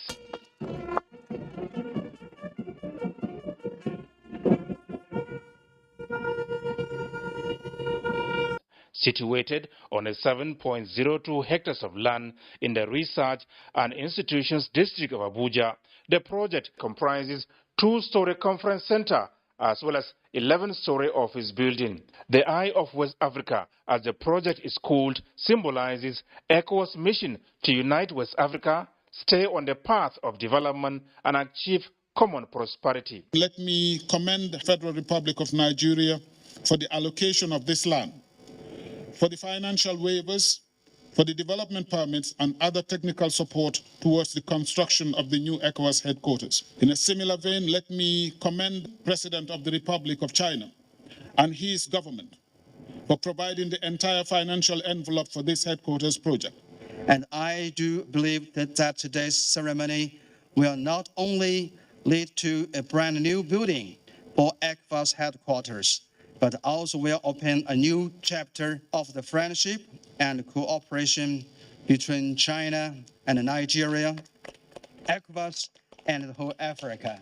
Both President Muhammadu Buhari and the ECOWAS chairman, President Umaru Sissoco Embalo of Guinea-Bissau, expressed appreciation to the People's Republic of China for committing to building a befitting headquarters for ECOWAS, describing the project as a diplomatic gift to the West African states. The new complex will represent the unity and brotherhood of the member states, as well as signify a recommitment to regional integration. It will be our home and a regional rallying point. I wish to confirm to you that I have given directives to the various relevant Nigerian ministries, departments and agencies under the coordination of Nigerian ambassador and permanent representative to ECOWAS to ensure smooth facilitation of the project. I have no doubt in their ability to deliver as promised. When completed in 26 months, the magnificent edifice will house the three major institutions of the sub-regional organization, the ECOWAS Commission, the ECOWAS Parliament, and the Community Court of Justice. In Abuja. The ECOWAS summit, hosted for the last time by President Muhammadu Buhari as head of state, was convened by its chairman, President Umaru Sissoco Embalo of Guinea-Bissau, to, amongst others, receive update on the political situations in Burkina Faso, Guinea, and Mali. The sub-regional organization, through its mediators, had sustained engagements with the military leaders of those countries on their individual transition programs. For President Muhammadu Buhari, ECOWAS must remain firm on their principles as well as commitment to zero tolerance to unconstitutional changes of government. The ECOWAS Commission must therefore work more assiduously to complete the review and harmonization of the protocols on good governance and democracy, as this would enable our sub-region to sustain our collective efforts to deepen not only democracy, but our dividends through good governance to the community. Into operation the Regional Action Plan on the fight against terrorism, other acts of criminalities in the sub-region to sustain national governance efforts that would ensure the growth and progress of our sub-region. At the opening of the summit, the president of the ECOWAS Commission, Dr. Umar Aliu Toure from Gambia, was formally sworn in. Dr. Toure, who succeeded Jean-Claude Cassibru, assumed office in July this year. Never before has our region been faced with so many difficulties at the same time. Our response as a community cannot be business as usual. Delivering shared prosperity must be and must remain the raison d'etre of ECOWAS. ECOWAS Excellence Awards for this year were presented to 4 deserving individuals from the sub-region, amongst them 2 Nigerians. They are Nobel laureate Professor Wole Soyinka and Africa's foremost philanthropist, Mr. Tony Elumelu. And on the margins of the summit, President Muhammadu Buhari granted audience to his Ghanaian counterpart, Nana Akufo-Addo. Details of their high-level discussions held behind closed doors were not disclosed. From the State House, Adamu Sambo, NTA News. It was an evening of spectacular renditions, sing and choir and solo performances at the 2022 NTA FRCN 1 series of 9 lessons and carols. Elizabeth Omoriyi reports that Vice President Professor Yemi Oshibajo, in a message to the congregation through the Secretary to the Government of the Federation, Boss Mustafa, emphasized on love, forgiveness and peace, exemplified by Jesus Christ.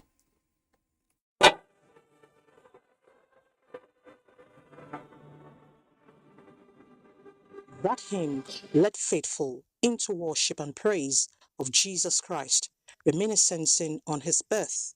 The occasion is the 9th annual NTA FRCN and 1 service of 9 lessons and carols.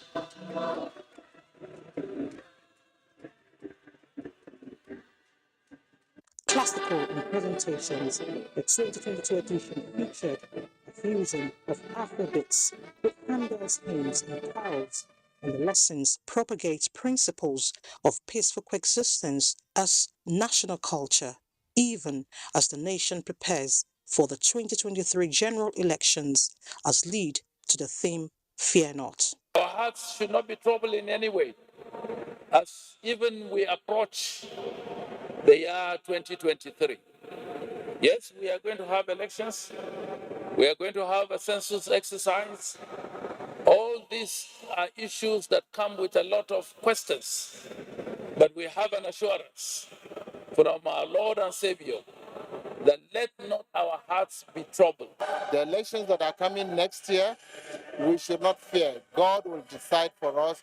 God will elect for us a leader after his own heart. The NTA choir was outstanding in rendition.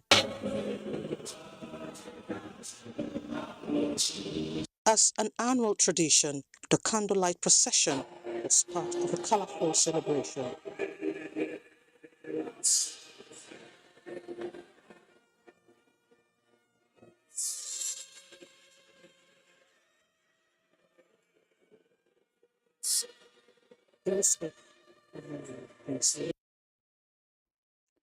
Let's turn to electoral matters. In view of recent electoral offences bordering on vote buying and alleged voting by underaged, the chairman of the Independent National Electoral Commission, INEC, Professor Mahmood Yakubu, is urging the National Assembly to media executives. Let's hear the details from Michael Olale. This strategic conference by INEC is a response to misinformation, purveyance of fake news alongside other professional issues placed at the doorstep of the media. Beyond forming a strong synergy for educating the people on the processes crucial for a free, fair and credible elections, Chairman INEC said the meeting also provided a platform for acquainting media executives with relevant sections of the electoral law and innovation injected to the exercise, especially the deployment of BVAS.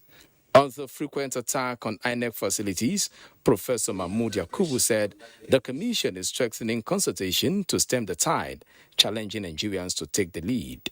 If there are people who, for whatever reason, are attacking INEC facilities, Nigeria should tell them that no, they should desist, they should stop. And we are capable of stopping that because the lawbreakers also live in society. Of recent, the problem of vote buying has become a topical issue in electoral matters, but INEC assured that it is responding with methods such as changing the configuration of polling units, using transparent cubicles and reverting to the ban of smartphones and photographic devices at polling units, but most importantly, seeking legislative intervention to put an end to any electoral offences, including underage voting. Let me use this opportunity to once again appeal to the National Assembly to expeditiously consider this Electoral Offences Commission tribunal. Partners in achieving free, fair and credible elections are also looking forward to the actualization of the law, but task the media to be abreast of relevant professional codes in election coverage. Talks about the fact that we should be socially responsible. We should give equitable access to parties and candidates. It has given us the opportunity to know the workings of INEC and also, seek ways of synergizing effort. At the close of the session, INEC further stressed its readiness to conduct out-of-country and diaspora voting, provided relevant sections of the electoral law are amended to accommodate such. In Lagos, Michael Olale, NTA News. And that's Panorama. Let's take you to Rivers to join another live broadcast from there. Enjoy.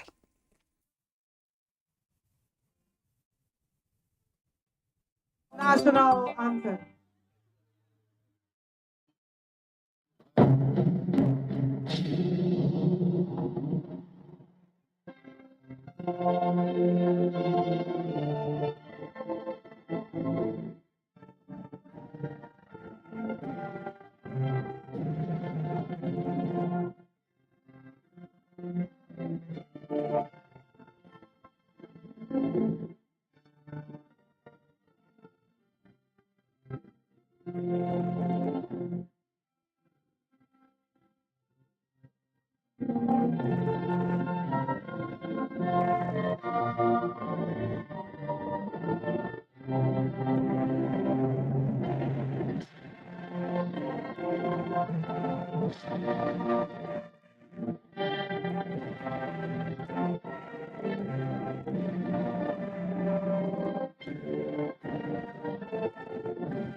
Standing, may I invite His Royal Highness Bebe Okpabi to take the opening prayer.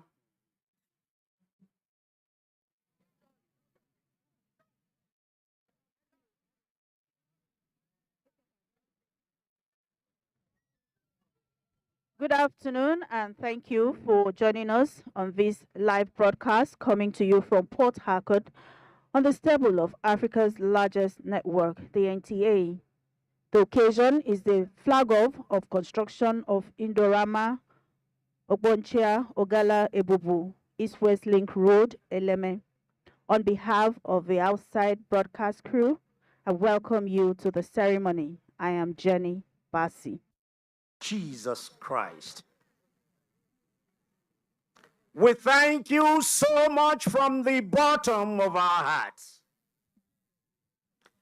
for the wonderful outing that you have given to your son, in whom you have presented to the people of Rivers State to serve as governor in the past 7 years. We cannot thank you enough for the strength and wisdom that you have given to him and his team, the guidance to give the people of Rivers State wonderful developmental programs and projects. As a people of Eleme, we thank you for the flag of this road, a further expansion and opening of Eleme Kingdom for further development. Thank you, O Lord, for your son. I ask that you bless him, bless his family. For this program, O Lord, send your Holy Spirit to be with us and guide us. Let it be a success. You take the glory and bless us. In the name of God the Father, in the name of God the Son, in the name of God the Holy Spirit.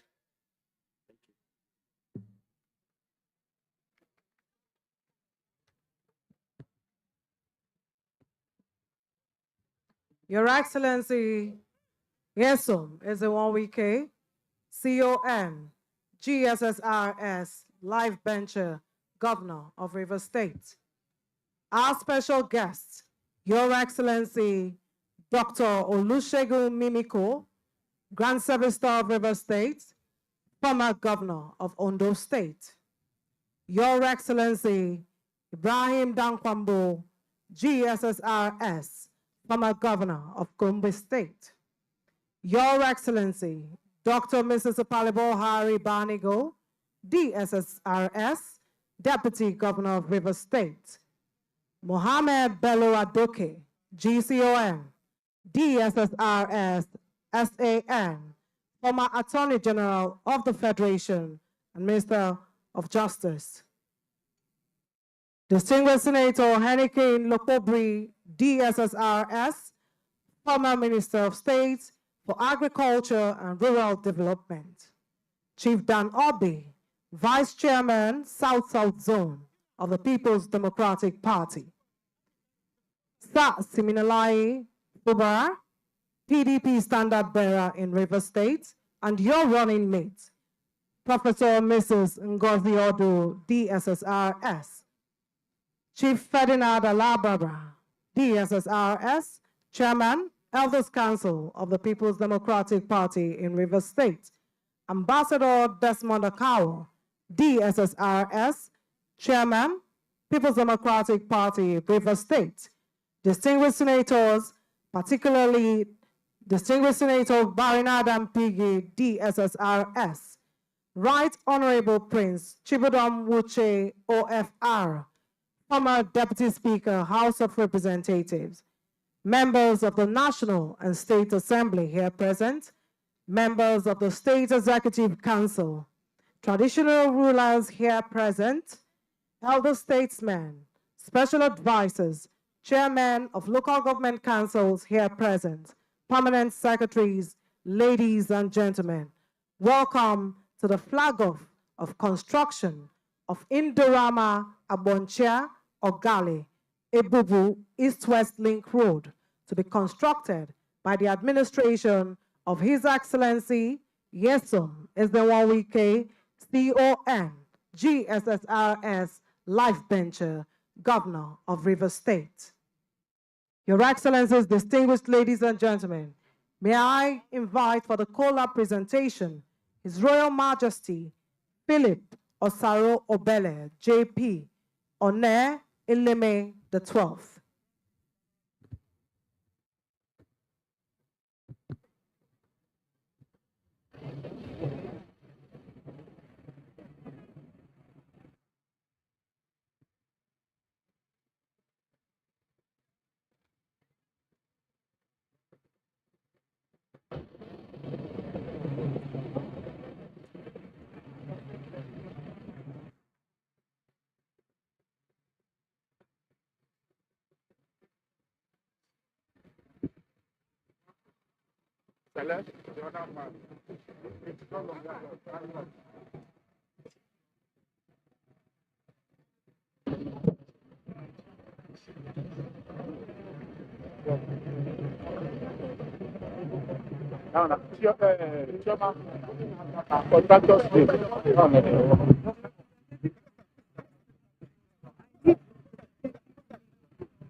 Your Excellency, a Meropeta, one of Eleme land.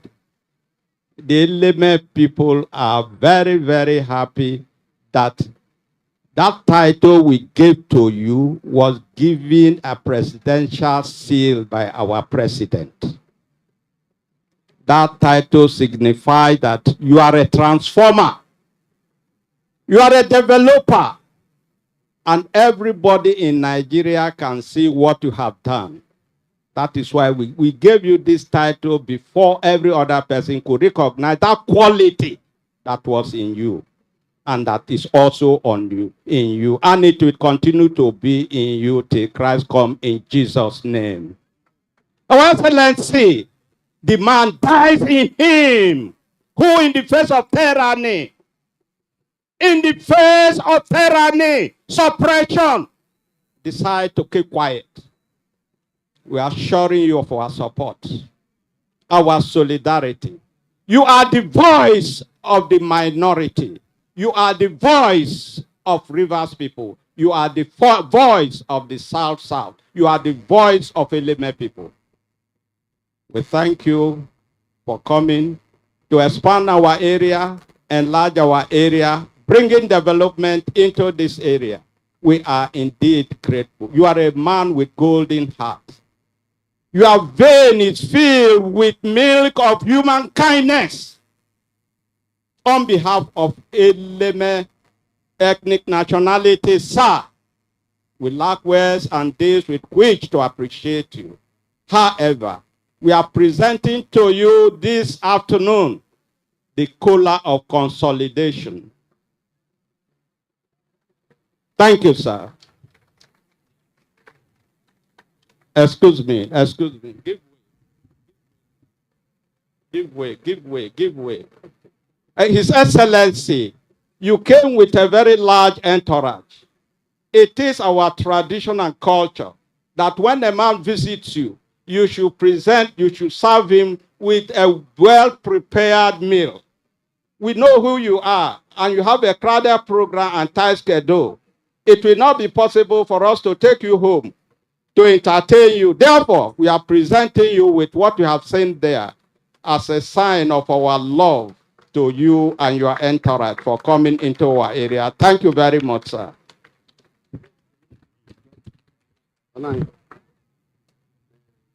Your Excellencies, distinguished ladies and gentlemen, may I at this point invite to give the welcome remarks the Chairman, Eleme Local Government Area, Chief Obari Lumate Olo.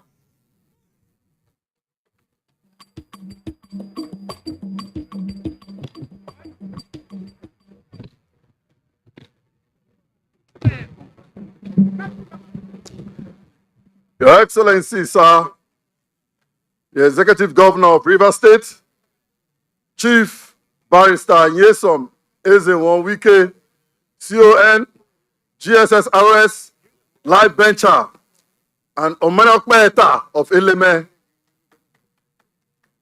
Your Excellency, the Deputy Governor of Rivers State, Dr. Mrs. Ipalibo Harry Banigo. Your Excellency, our special guest for today, Dr. Olusegun Mimiko, the former governor of Ondo State. You're welcome, sir. Your Excellency, the incoming governor of Rivers State, Sir Amapo Siminare Fubara. You're welcome, sir. the incoming Deputy Governor of Rivers State, Professor Mrs. Ngozi Odu. You are welcome. All the excellencies that are on the entourage of our governor, our Majesty, His Royal Majesty, King Philip Obele, the Emere Eleme, and the of Eleme, our political leaders, our women, gentlemen of the press, our youths, ladies and gentlemen. We welcome Your Excellency to this very special occasion of the flag off of this Indorama Agbonchia Ogale Ebubu Eteo East-West Road link. This is actually the first phase of the road. And the people of Eleme are happy because this development is going to spring expansion and development in our land. Eleme is a place that you love, and you have demonstrated it through this project. I want to bring to the notice of everybody here, as I know that I'm speaking to the world, His Excellency is the first governor in history that has done projects in all the 10 wards of Eleme local government. All the 10 wards, I'm not talking about the 23 local governments. He has done projects in the 23 local governments, but the peculiar nature of Eleme is that in all the 10 wards, he has done projects. And I can name them one after the other. In the Ward 1, Aleta, Ward 1, we have construction of Community Junior Primary School, Community Junior Secondary School, Aleta, construction. State School, Aleta, construction work was done there. State School, Aleta 1, State School, Aleta 2, and also the project that connects Woji, Aleto, Aleta, that is ongoing, also has Aleta in it. We also have the Aleta, Agbonchia, Oyibo Road. Aleta is there in it. But one alone, you can see the reflection of all the projects I'm talking about. Within the first 100 days of His Excellency in government, he completed and commissioned the power project, the water project at Aleta. And that also makes up for the projects he has done in Aleta, Ward 1. He has also started the process of building a community secondary school in Aleta. So in Aleta alone, you can see the number of projects the Excellency has done.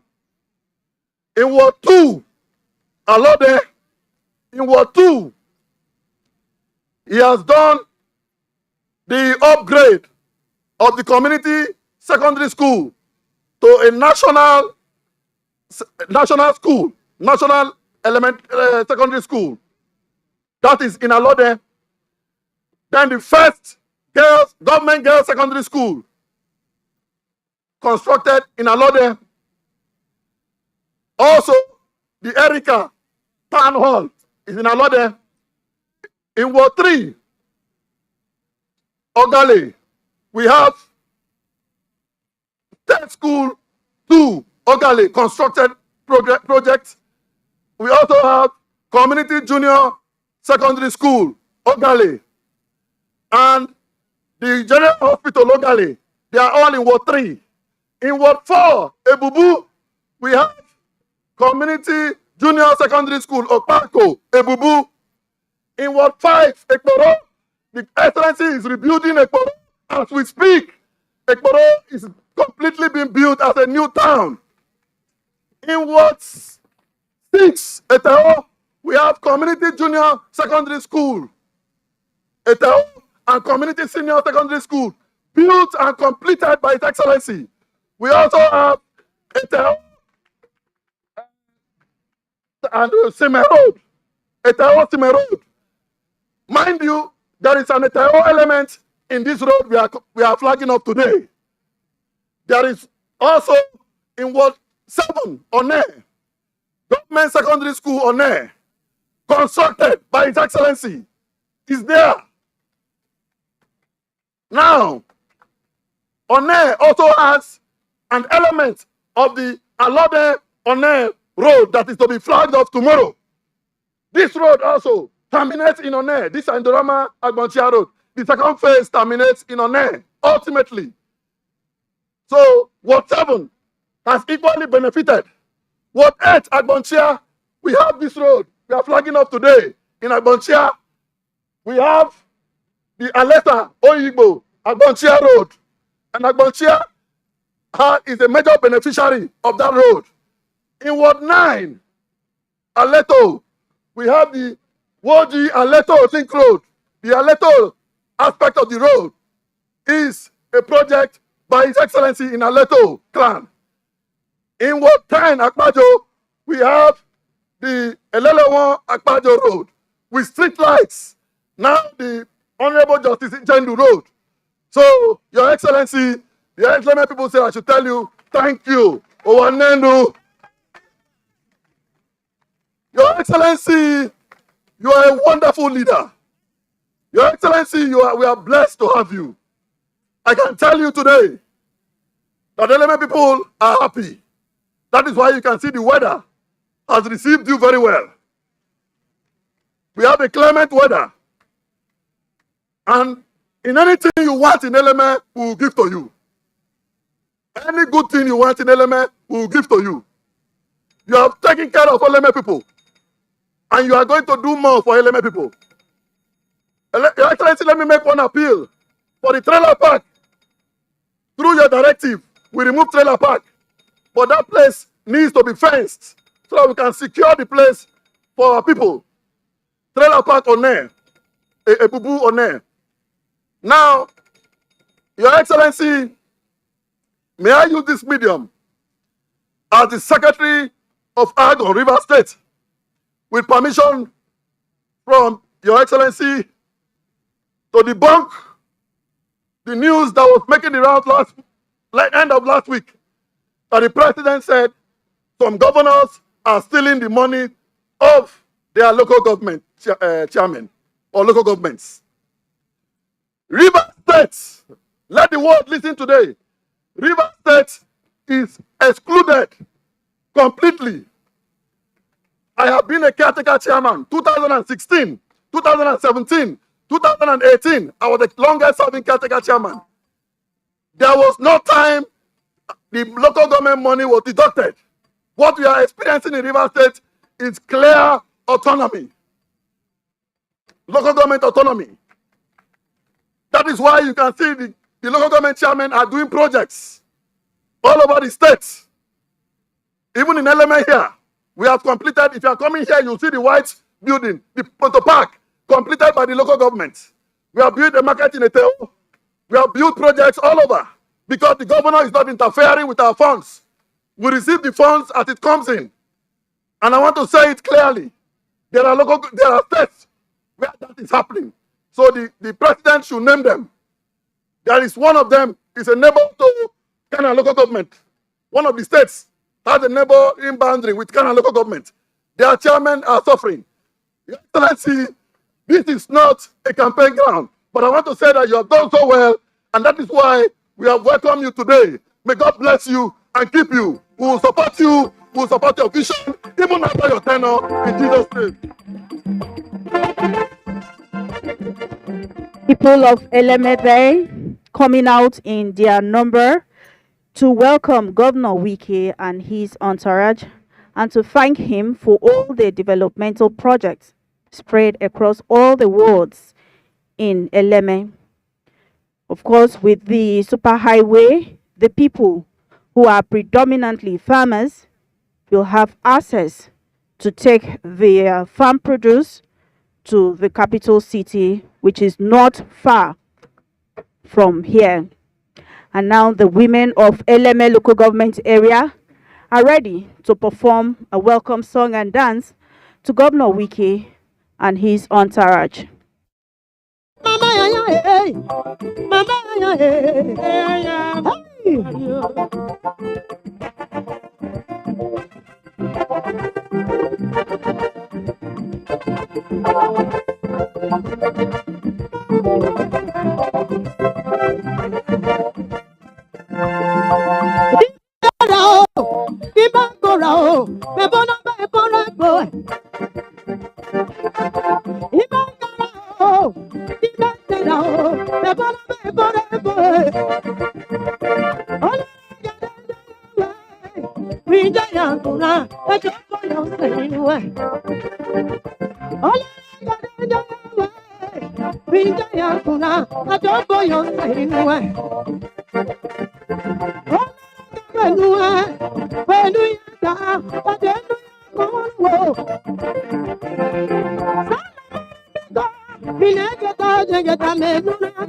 Nobody know it.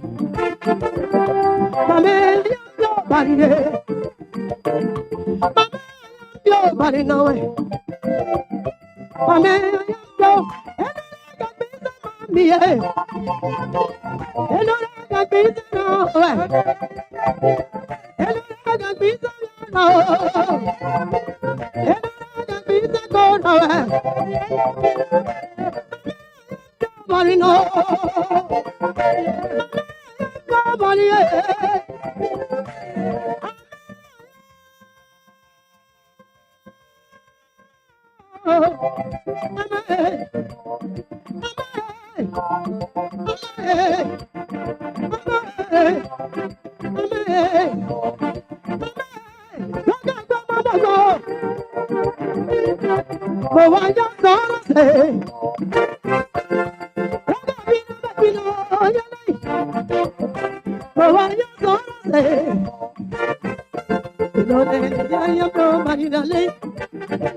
Your Excellencies, distinguished ladies and gentlemen, please can we put our hands together for the LMA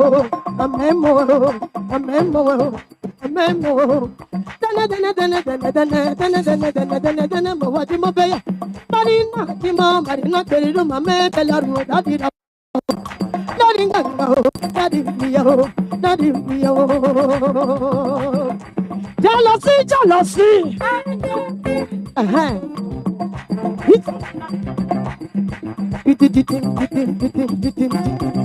Thank you very much.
Thank you, LMA women. Thank you. Your Excellencies, distinguished ladies and gentlemen, to entertain us, may I invite the Dede masquerade.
Excellencies, distinguished ladies and gentlemen, please can we put our hands together for the dead and masquerade?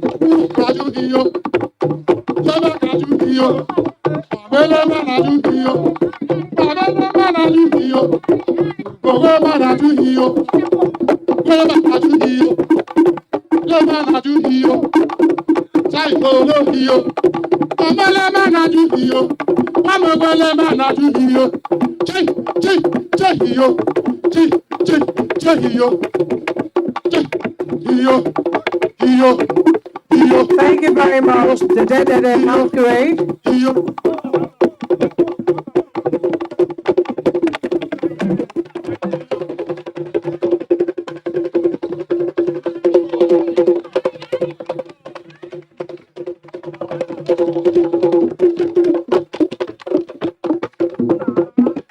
Thank you very much. Please, can we put our hands together for them? Thank you.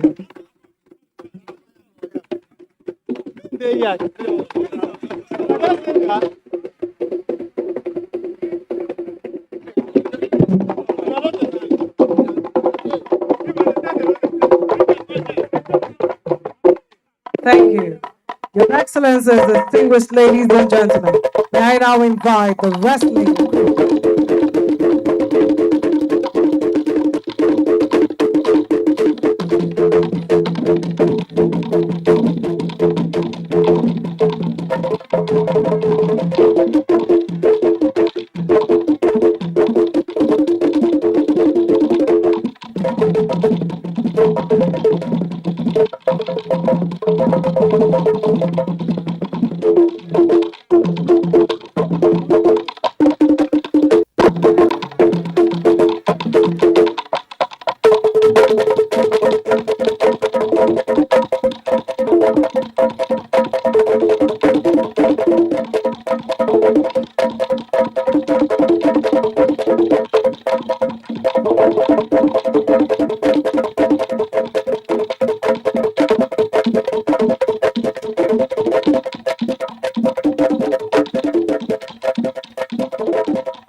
Your Excellencies, distinguished ladies and gentlemen, unlike the Kweri wrestling Leleme tradition, while wrestling, once your hand touches the ground, that means you have been defeated. So it's not necessarily having your back on the ground.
LMA Wrestling Group. Thank you. Thank you very much.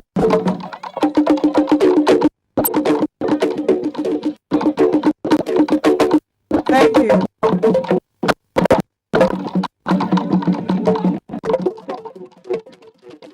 Thank you very much.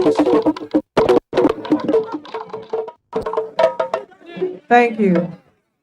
Your Excellencies, distinguished ladies and gentlemen, may I now invite for the project description the Honorable Commissioner for Works in Rivers State, Judge Kelly, PhD, FNI QS.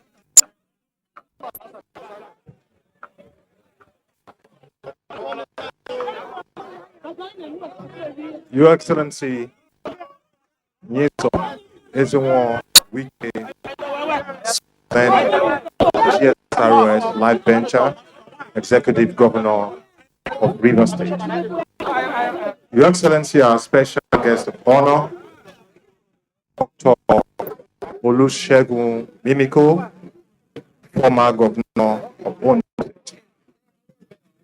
Your Excellency, Ibrahim Hassan Dakwambo, FCA, former Accountant General of the Federation and former Governor of Gombe State. Your Excellency, the Deputy Governor of Rivers State.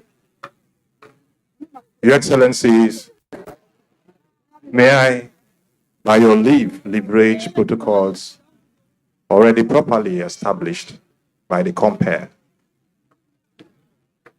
Your Excellency, we are here today for the flag off of a noble project, of a landmark project, of an impactful project, the Indorama, Agbonchia, Ogale, Ebubu, East-West Link Road. Excellency, this project is 10.3 kilometers long and has drainages on both sides, making the total drain length 20.6 kilometers. It has 12 culverts at various sections.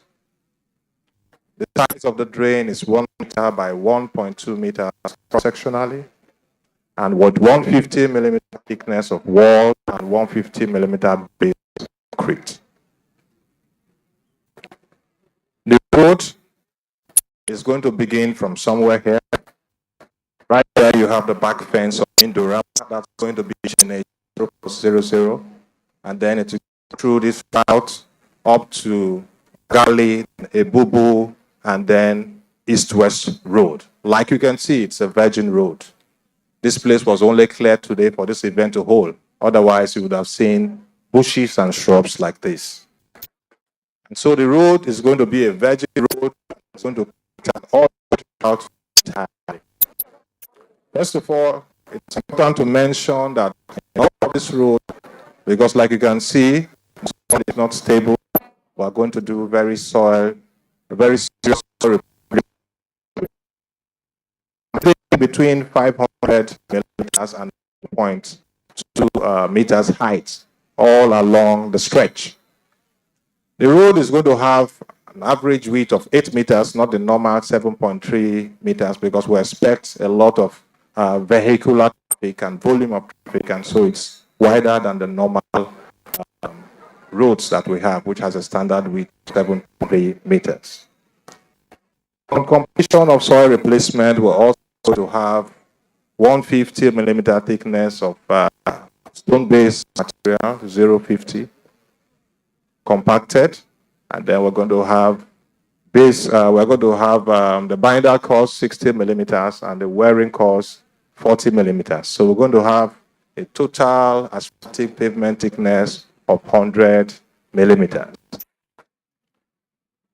Your Excellency, the socio-economic importance of this road cannot be emphasized. This road is very important to these communities, that is the Agbonchia, the Ogale, the Bubu communities, and the Eleme Kingdom. This road is also important to Rivers State. This road is also important to Nigeria as a nation. Why do I say so? We have several companies here littered around this landscape that will benefit from this road. Offers a bypass to our normal, ever busy east-west road. With this road, if you're coming from Abia State, if you are coming from Oyibo, you can just go straight to Port Harcourt, or you go leftwards to Akwa Ibom or to Kana local government or any other local government you want to go to. With this road, if you are doing business from Onne Port, you don't need to go through the ever busy east-west road. It offers a bypass to Onne Port. This is what we call ease of doing business. With this road in Durama as a company that does a lot for this country, that exports fertilizer, PET and propylene, that exports granular urea, and has a production capacity of about 1.5 million metric tons per year and 4,000 metric tons per day. They will have business very easy now, because from here, they go straight to the Onne Port.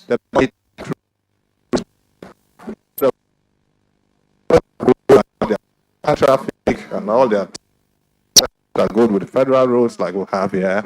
You just go through this lonely road and you do your business in 5 minutes. And so logistics will be easier for them. Travel time will be shorter for them. Business will be easier for them. They're going to save a lot in terms of time. Of course, you know time is money, time value of money. And so, Your Excellency, this road is very, very, very important. Not just only to the companies that operate here, also the communities, because lots of jobs will be created. With the opening of this road, lots of companies will begin to find themselves here. Lots of agricultural activities will begin to take place. And so the socio-economic importance is overwhelming. So, Excellency, I want to thank you for being thoughtful enough to contemplate the construction of this road in the first place. Because I know, in no mean measure, it's going to positively affect our IGRO in geometric proportions. Your Excellency, I want to thank you all of you for coming here for this event. God bless you.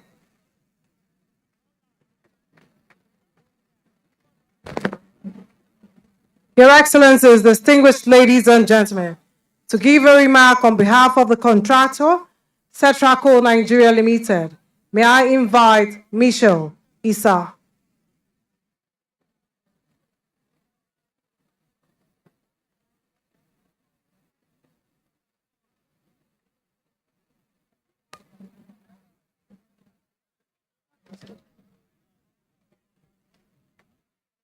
Ondo State, Her Excellency, the Deputy Governor of Rivers State, permit me to stand on the existing protocol.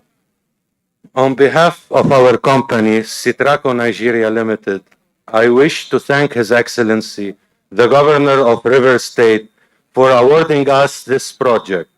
The construction of Indorama Agbonshia Ogale Ebubu East-West Link Road project is 10.3 kilometers long, with 20.6 kilometers of drains on both sides. The carriageway is 8 meters wide with 3-meter shoulders on both sides, and is to be completed in 6 months. We are a company that is known to deliver with an international standard and on schedule. I want to assure His Excellency and the good people of Eleme that this project will be delivered at when due. Your Excellency, it is worthy to note that to complete a project in record time, a cordial relationship with the host community must be established. So far, we have experienced a grand welcome and support from the host communities. We solicit that this support will be maintained so that we can continue to have a peaceful and enabling working environment which will help us accomplish this project in record time. Your Excellency, history will never forget your great achievement and love towards the people of Rivers State. We pray that God will continue to bless you and reward you greatly for all the services towards the great people of Rivers State and beyond. Once again, we thank you for this opportunity. The contractor handling the project, thanking the state government for awarding the road construction to them, and promising to deliver the project in record time of 6 months. Of course, the road construction will be 10.3 kilometers long, with drains on both sides and culverts on various sections. The road, among other things, will link Ogele Ebube and also join East-West Road. That is why the people of Eleme are here to thank the governor for this massive project.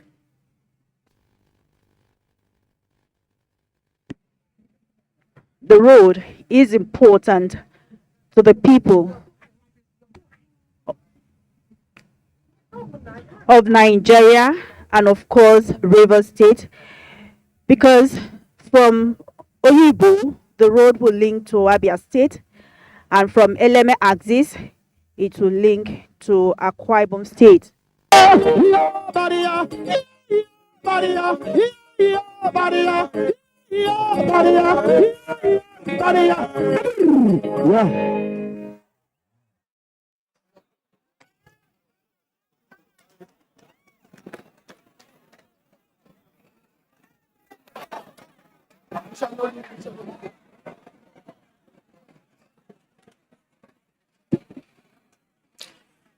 Your Excellency, our special guest of honor, one of the respected leaders of our party, a man who of Ondo State, former Minister of Housing, Grand Service Star of Rivers State, Dr. Olusegun Rahman Mimiko Iroko. Your Excellency, the Deputy Governor, Your Excellency, my dear brother, former Accountant General of the Federation, former Governor of Gombe State, Grand Service Star of Rivers State, Dr. Hassan Dakwambo.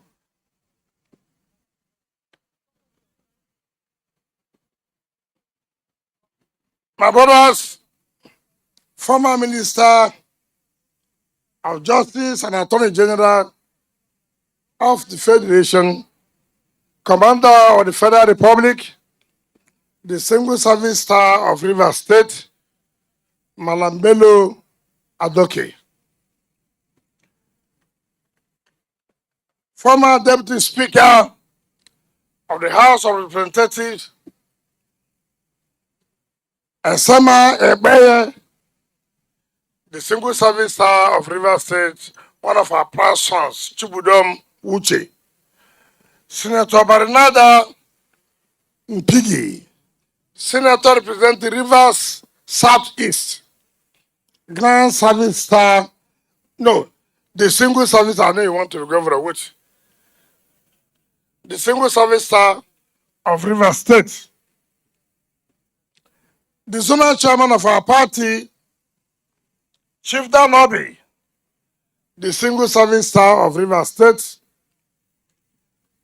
Senator Johnson Olaka Wogu, the Single Service Star of Rivers State, a proud son of Eleme ethnic nationality.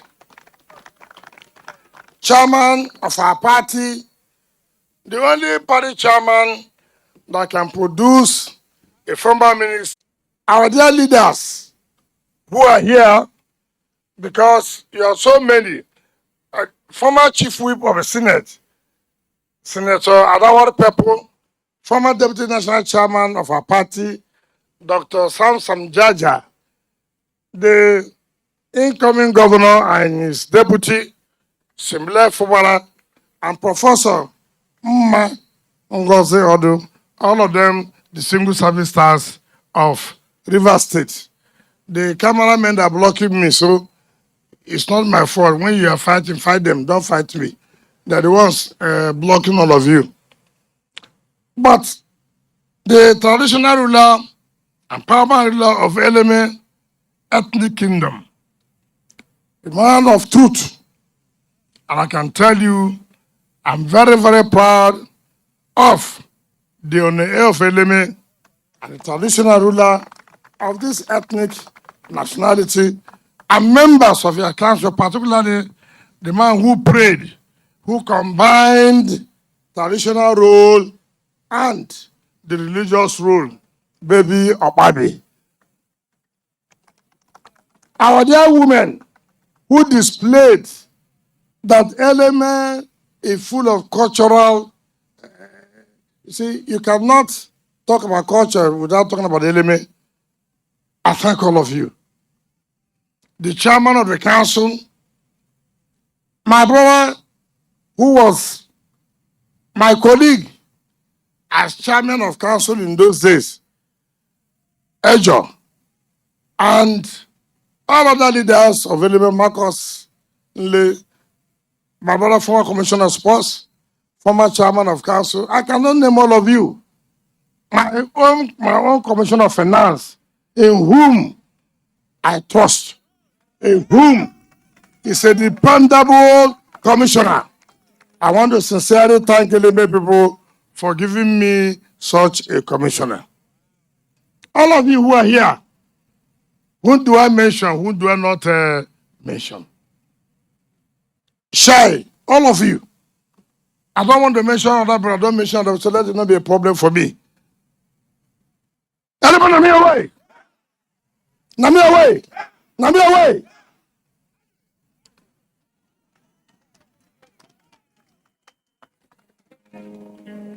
Our special guests of honor and those who came with us, Senator Hennekin Lobobiri, former Speaker, Bayelsa State House of Assembly, the single service star of Rivers. You know, I forgot you because of the way we were fighting. People are fighting us. So every time, wahala here, wahala here, wahala here.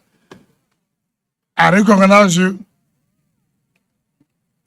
As special guest of honor, let me, on behalf of the government and people of Rivers State, most sincerely thank you. Thank Hassan Tagombo. Thank Benadoke. Thank Hennekin, all of you who agreed to join us here today to Eleme local government. So Flam is not the name of a community. It's one company here. Aboncha, Ebubu, Ogale, linking to East-West Road. By the time this road is completed, you don't need to follow it in life. Wherever you are, whichever party you are supporting, whichever government you are supporting, bring development, bring dividends of democracy to your people. Dividend of democracy is not in your pocket. Olaka, Marcus, Ejo, Oboromate, Fred Igwe, Shy or Shy, whether they're Shy. All of you, chairman of the party in this local government, come out. Let people know everything is not money in your pocket. It is about development to your people. What have you done for your people when you were there? That is what is important in life. It's not about the money you put in your pocket. It is It is about what you have done for your people. These young men, they didn't talk about money in their pocket. They said, give my people development. Give other people development. And development has come to Eleme.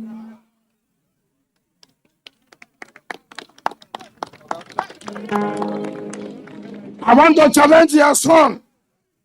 He said he was a former ambassador in Netherlands. As an ambassador in Netherlands, not one person from Eleme was taken to Netherlands for anything. He was an ambassador that played a ruling party in the state, in Rivers State, and the federal government. How much? Did he bring development? Ngofa, did he bring development? Ngofa, did he bring development to Eleme people? I'm proud to say it. I was a minister of the Federal Republic of Nigeria. I brought development to my people. I brought development to my people as a minister. Some ministers didn't bring anything, whether standard gauge or whatever gauge.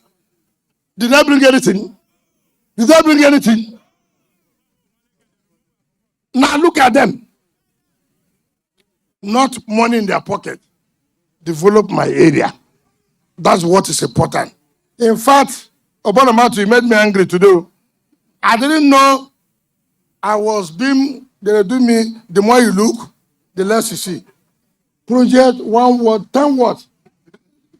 Me work from somewhere. What would I give to my people?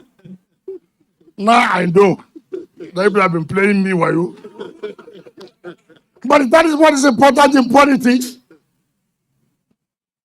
Let me see who will come telling me here. Will they come? Will they come? When you are coming, you must tell the air of element. You must tell the traditional rulers. What are you bringing to them? Nothing. Onesi Port has been killed. Who did it? They had a minister. You had an ambassador for your place. I say you want to run Senate. Who's Senate? Who's Senate they run? And I will agree. Anybody and I will agree. Senator Barinada in Piggy. It's our candidate. Not be so. Not be so. In Piggy come. Similar for come. Yeah, double to come. Or 4G come. Why this man from Moyibo? First work is here. Is here. If you are not here now, we'll remove your name. People should come.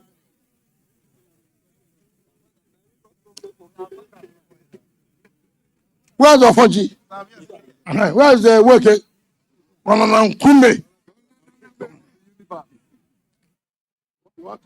My dear brothers,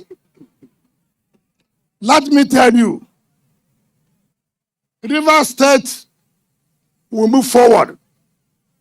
By the time the incoming governor consolidates and finishes in 8 years, River State will be a different thing.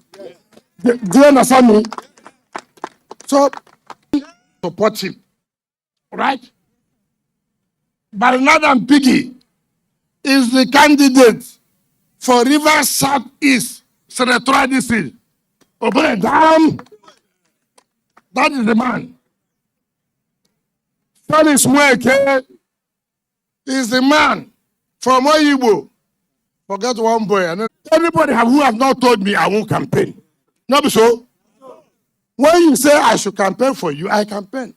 When you say you don't need me, will I go and campaign? So when these people came to see me, they said, look, Oga, with what you have done, help us campaign as I will campaign. I said, what not I carry come?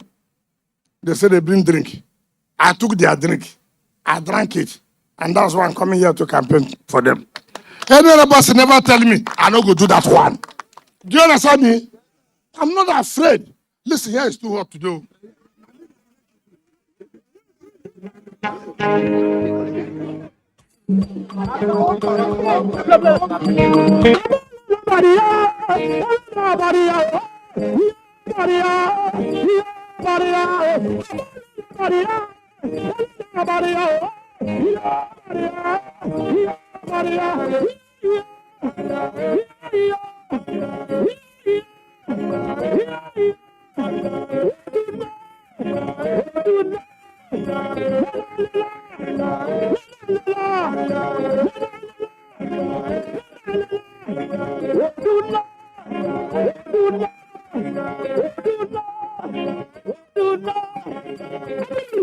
Yeah.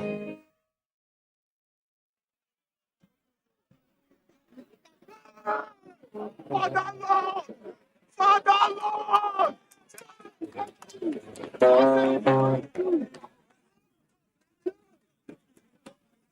So,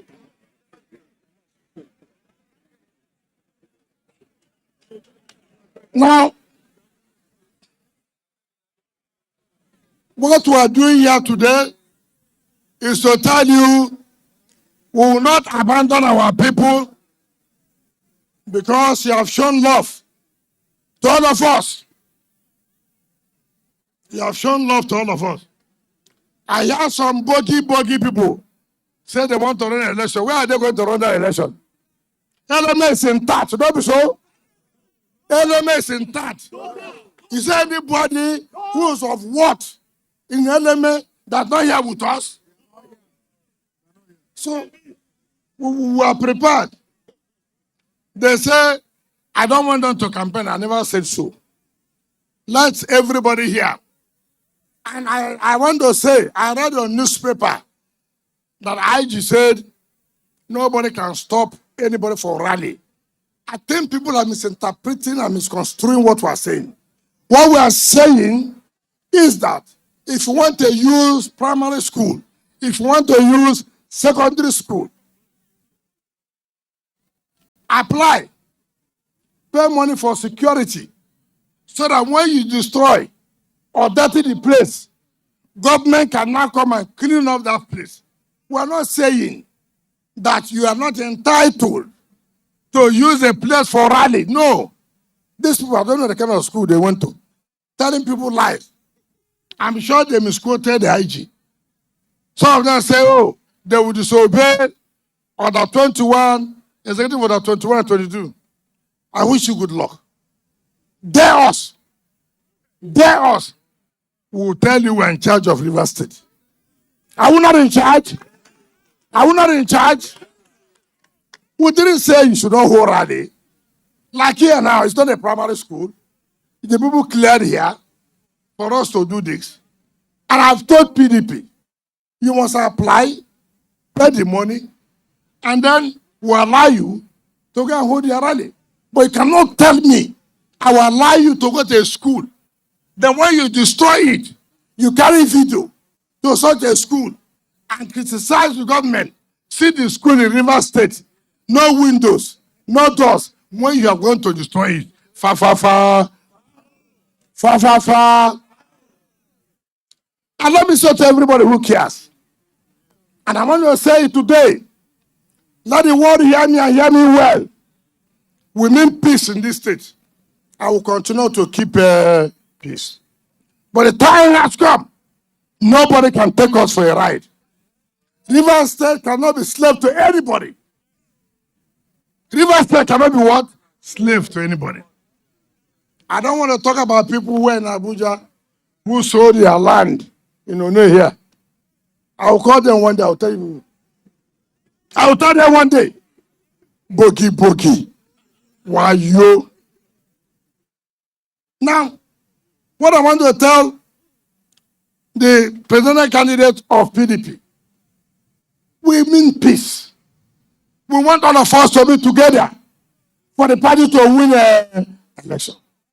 But let me say clearly, if your boys again continue to attack the G5, continue to attack the leaders of our party, we will strike back.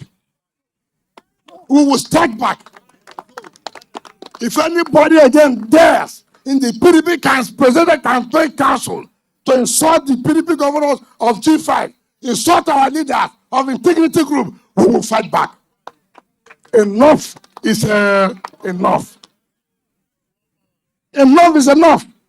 We want peace. All we want, equity, fairness, and what? Justice. Nobody should take us for granted.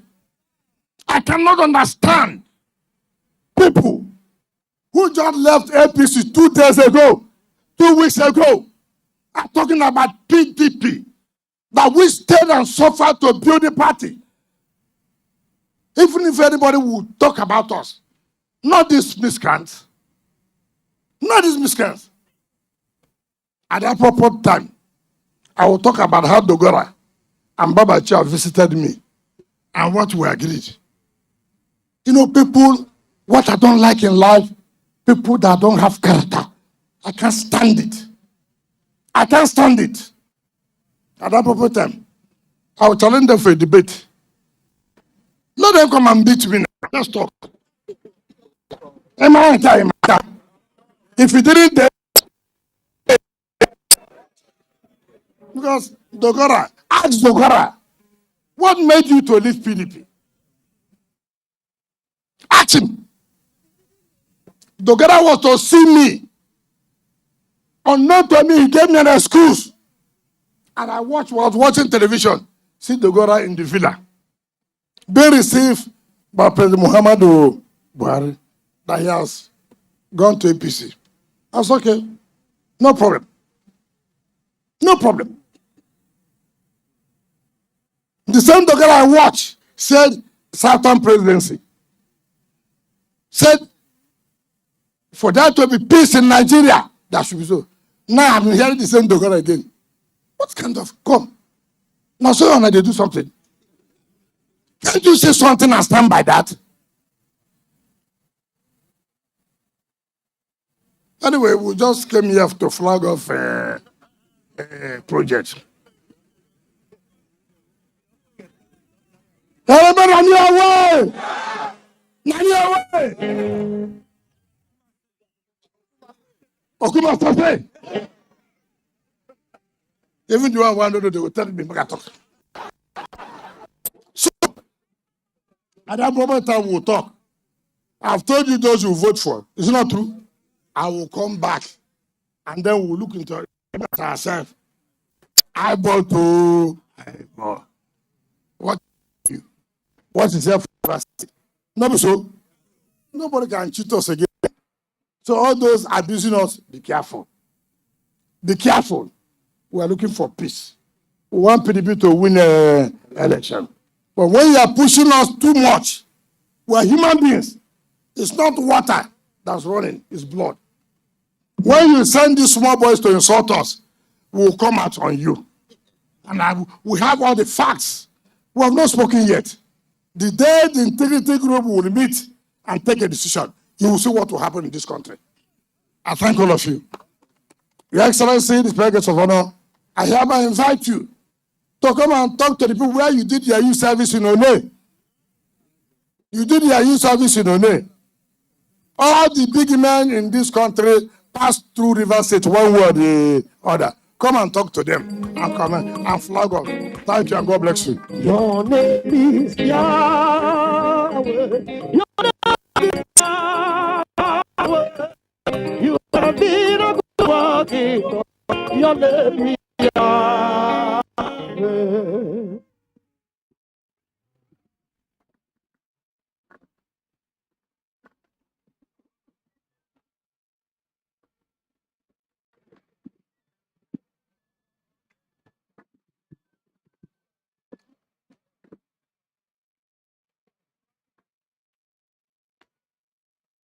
Your Excellency,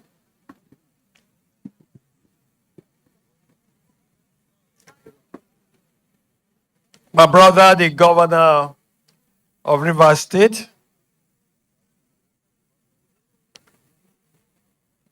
Ezenwo Wike, Your Excellency, the Deputy Governor, supportive Deputy Governor, I salute and pay my respects, ma. Let me also recognize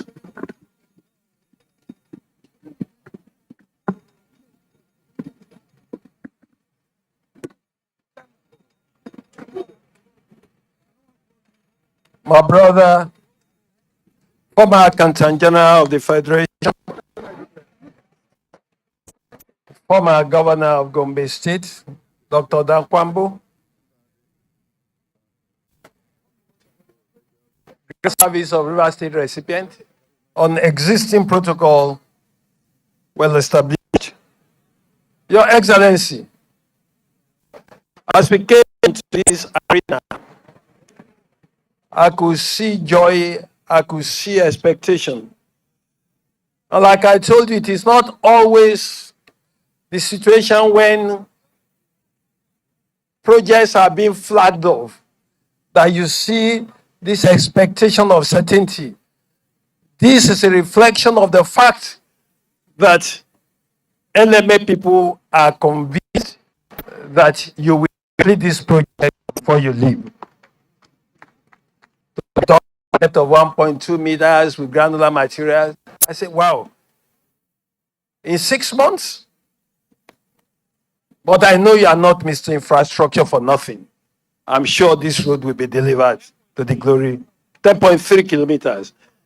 I'm sure this road will be delivered to the glory of God Almighty. It is my pleasure indeed and privilege to be back here in Onne, in Eleme. And like you pointed out, I did my NYC. Some 41, needless to say.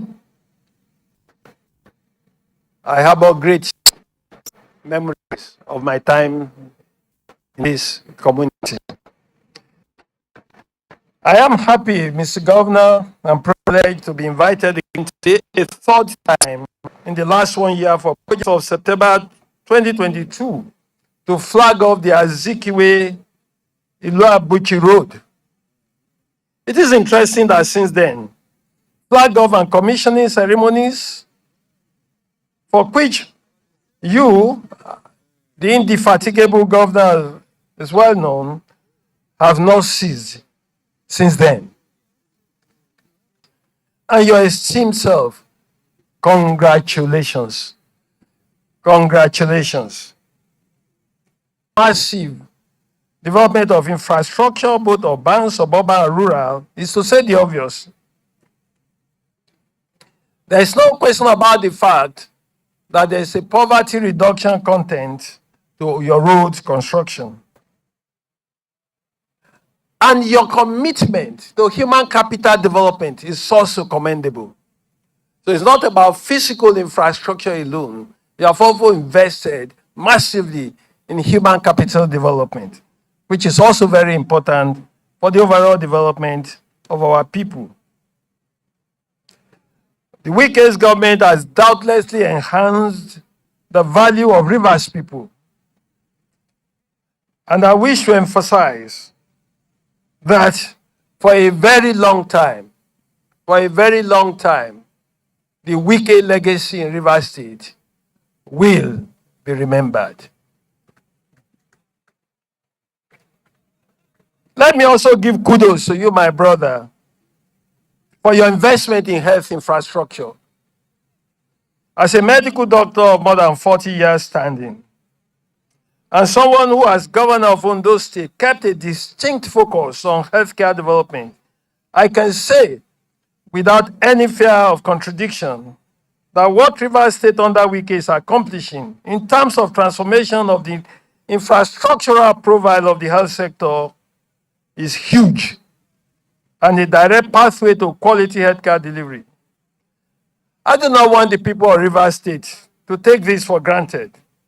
At a time in the life of our country where many governments cannot be bothered where the people are able to access healthcare or not, as long as the elites can jet off abroad to get appointments with their doctors. What is happening in Rivers State is one of the steps necessary to address the JAPA phenomenon as relates to the health sector in this country.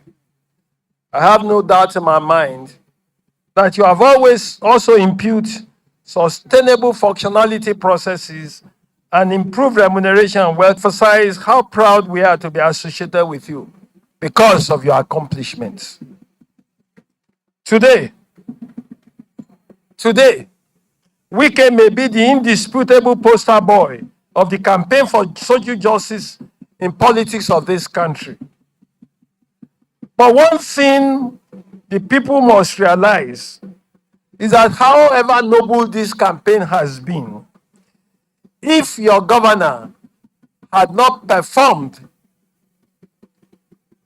to the satisfaction of the people of this country, people by now will have gotten tired of the Wike phenomenon. The Wike phenomenon actually is standing on a solid rock, and that solid rock is your performance in office. People have seen in practical terms what this man is achieving with the funds of Rivers State. May the good Lord continue to strengthen your hand. Again, no one who's from the wicked school of politics. Without doubt, I have said this repeatedly. Positively impacting the lives of citizenry can only be the ground norm, the ultimate horizontal of politics and governance. People who choose not to be charitable talk of what they imagine is wicked stubbornness, wicked combative approach to issues. For me, Mr. Governor, I can surely live with your fabled stubbornness, provided you accompany it with your impressive single-minded commitment to development. That is the wiki essence. Now let me talk about equity in politics. There's no question about the fact that equity in politics brings identity can be discounted in such a context is untruthful. The sensibility of regional groups, indeed every demographic compartment, about equity, justice, fairness, can simply not be jettisoned on the altar of political convenience, expediency, and some braggadocio. It therefore needs to be emphasized that agitation for responsible management of our diversity, which is the root of what Governor Wike represents Nigerian politics of today, is not a North versus South phenomenon. It's not an issue of North versus South. It's actually a pan-Nigeria phenomenon that we cannot run away from. It is a patriotic call for unity based on fairness. Yes, it certainly is not an end in itself. It's not an end in itself, but it's a necessary route towards national inclusiveness and cohesion, the type that will drive development itself. You cannot develop a polity when there's a deep gap of trust between the component ethnic nationalities. And this must be absolutely clear. Many people will say, yes, what we need is competence. Yes, your competence can only translate to development if the trust factor is there.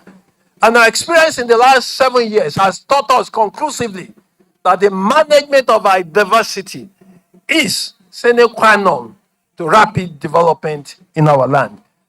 Mr. Governor, your agitation, you have demonstrated that it is not agitation for the sake of agitation. It's agitation that drives development. May the good Lord continue to bless you. Ladies and gentlemen, I want to say that as far as we are concerned, Mr. Governor, we stand by every tenet of your agitation for social justice, fairness in this country. We will be with you. And let me emphasize again that this is not about Wiki. This is not about Southern Nigeria. It's about justice in our land. It is only justice that can drive development in this country. And I have no doubt in my mind that eventually when this history of this era gets written, your name will be written in pure gold. As I listen to your Honorable Commissioner for Works describe the import and importance of this road, country and this state, with your airport and all the intervening villages and towns, there's no question about the fact that this road will be very, very impactful. Once again, I want to thank you for this.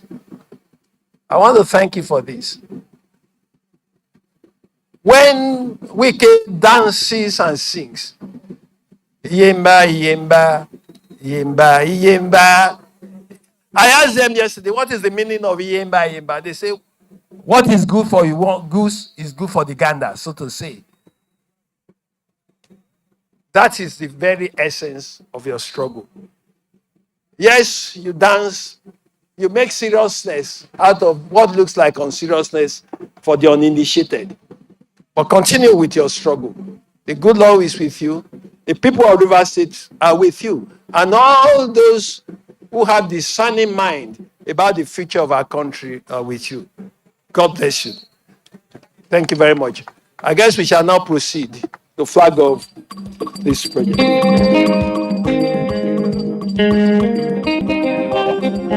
Oh Lord, we are very, very grateful for all you have done for us. Oh Lord, we are very, very grateful. Let the people say thank you, Jesus. People are singing hallelujah to the Lord.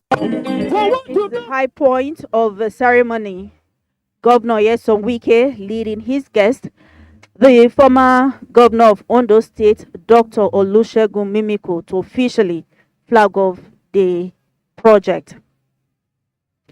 Governor Yeson Wike's decision to cite this project here to observers is visionary,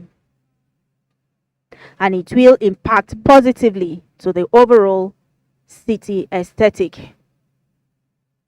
The Indorama Aponchia Ogele Ebubu Link Road is a super highway and an alternative to the east-west road.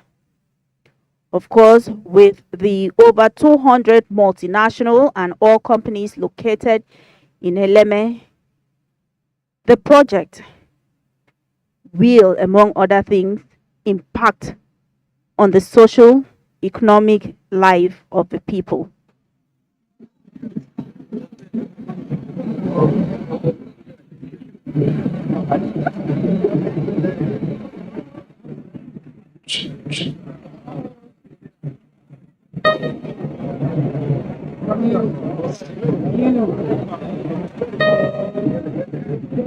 Former governor of Ondo State, Mimiko, officially commissioning the Indorama Abuja, flagging off, I beg your pardon, flagging off the Indorama Obonchia Ogele Ebubu Link Road.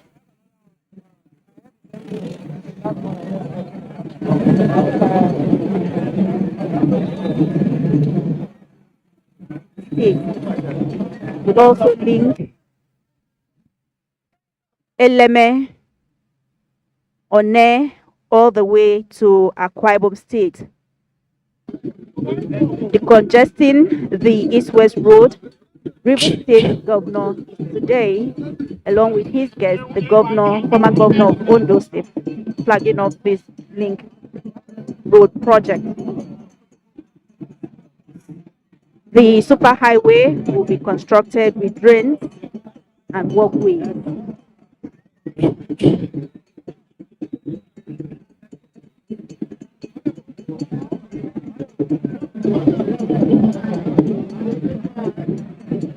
The Eleme axis of Port Harcourt is one of the densely populated areas. The national anthem.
We have come to the end of the flag off ceremony Thank you for watching.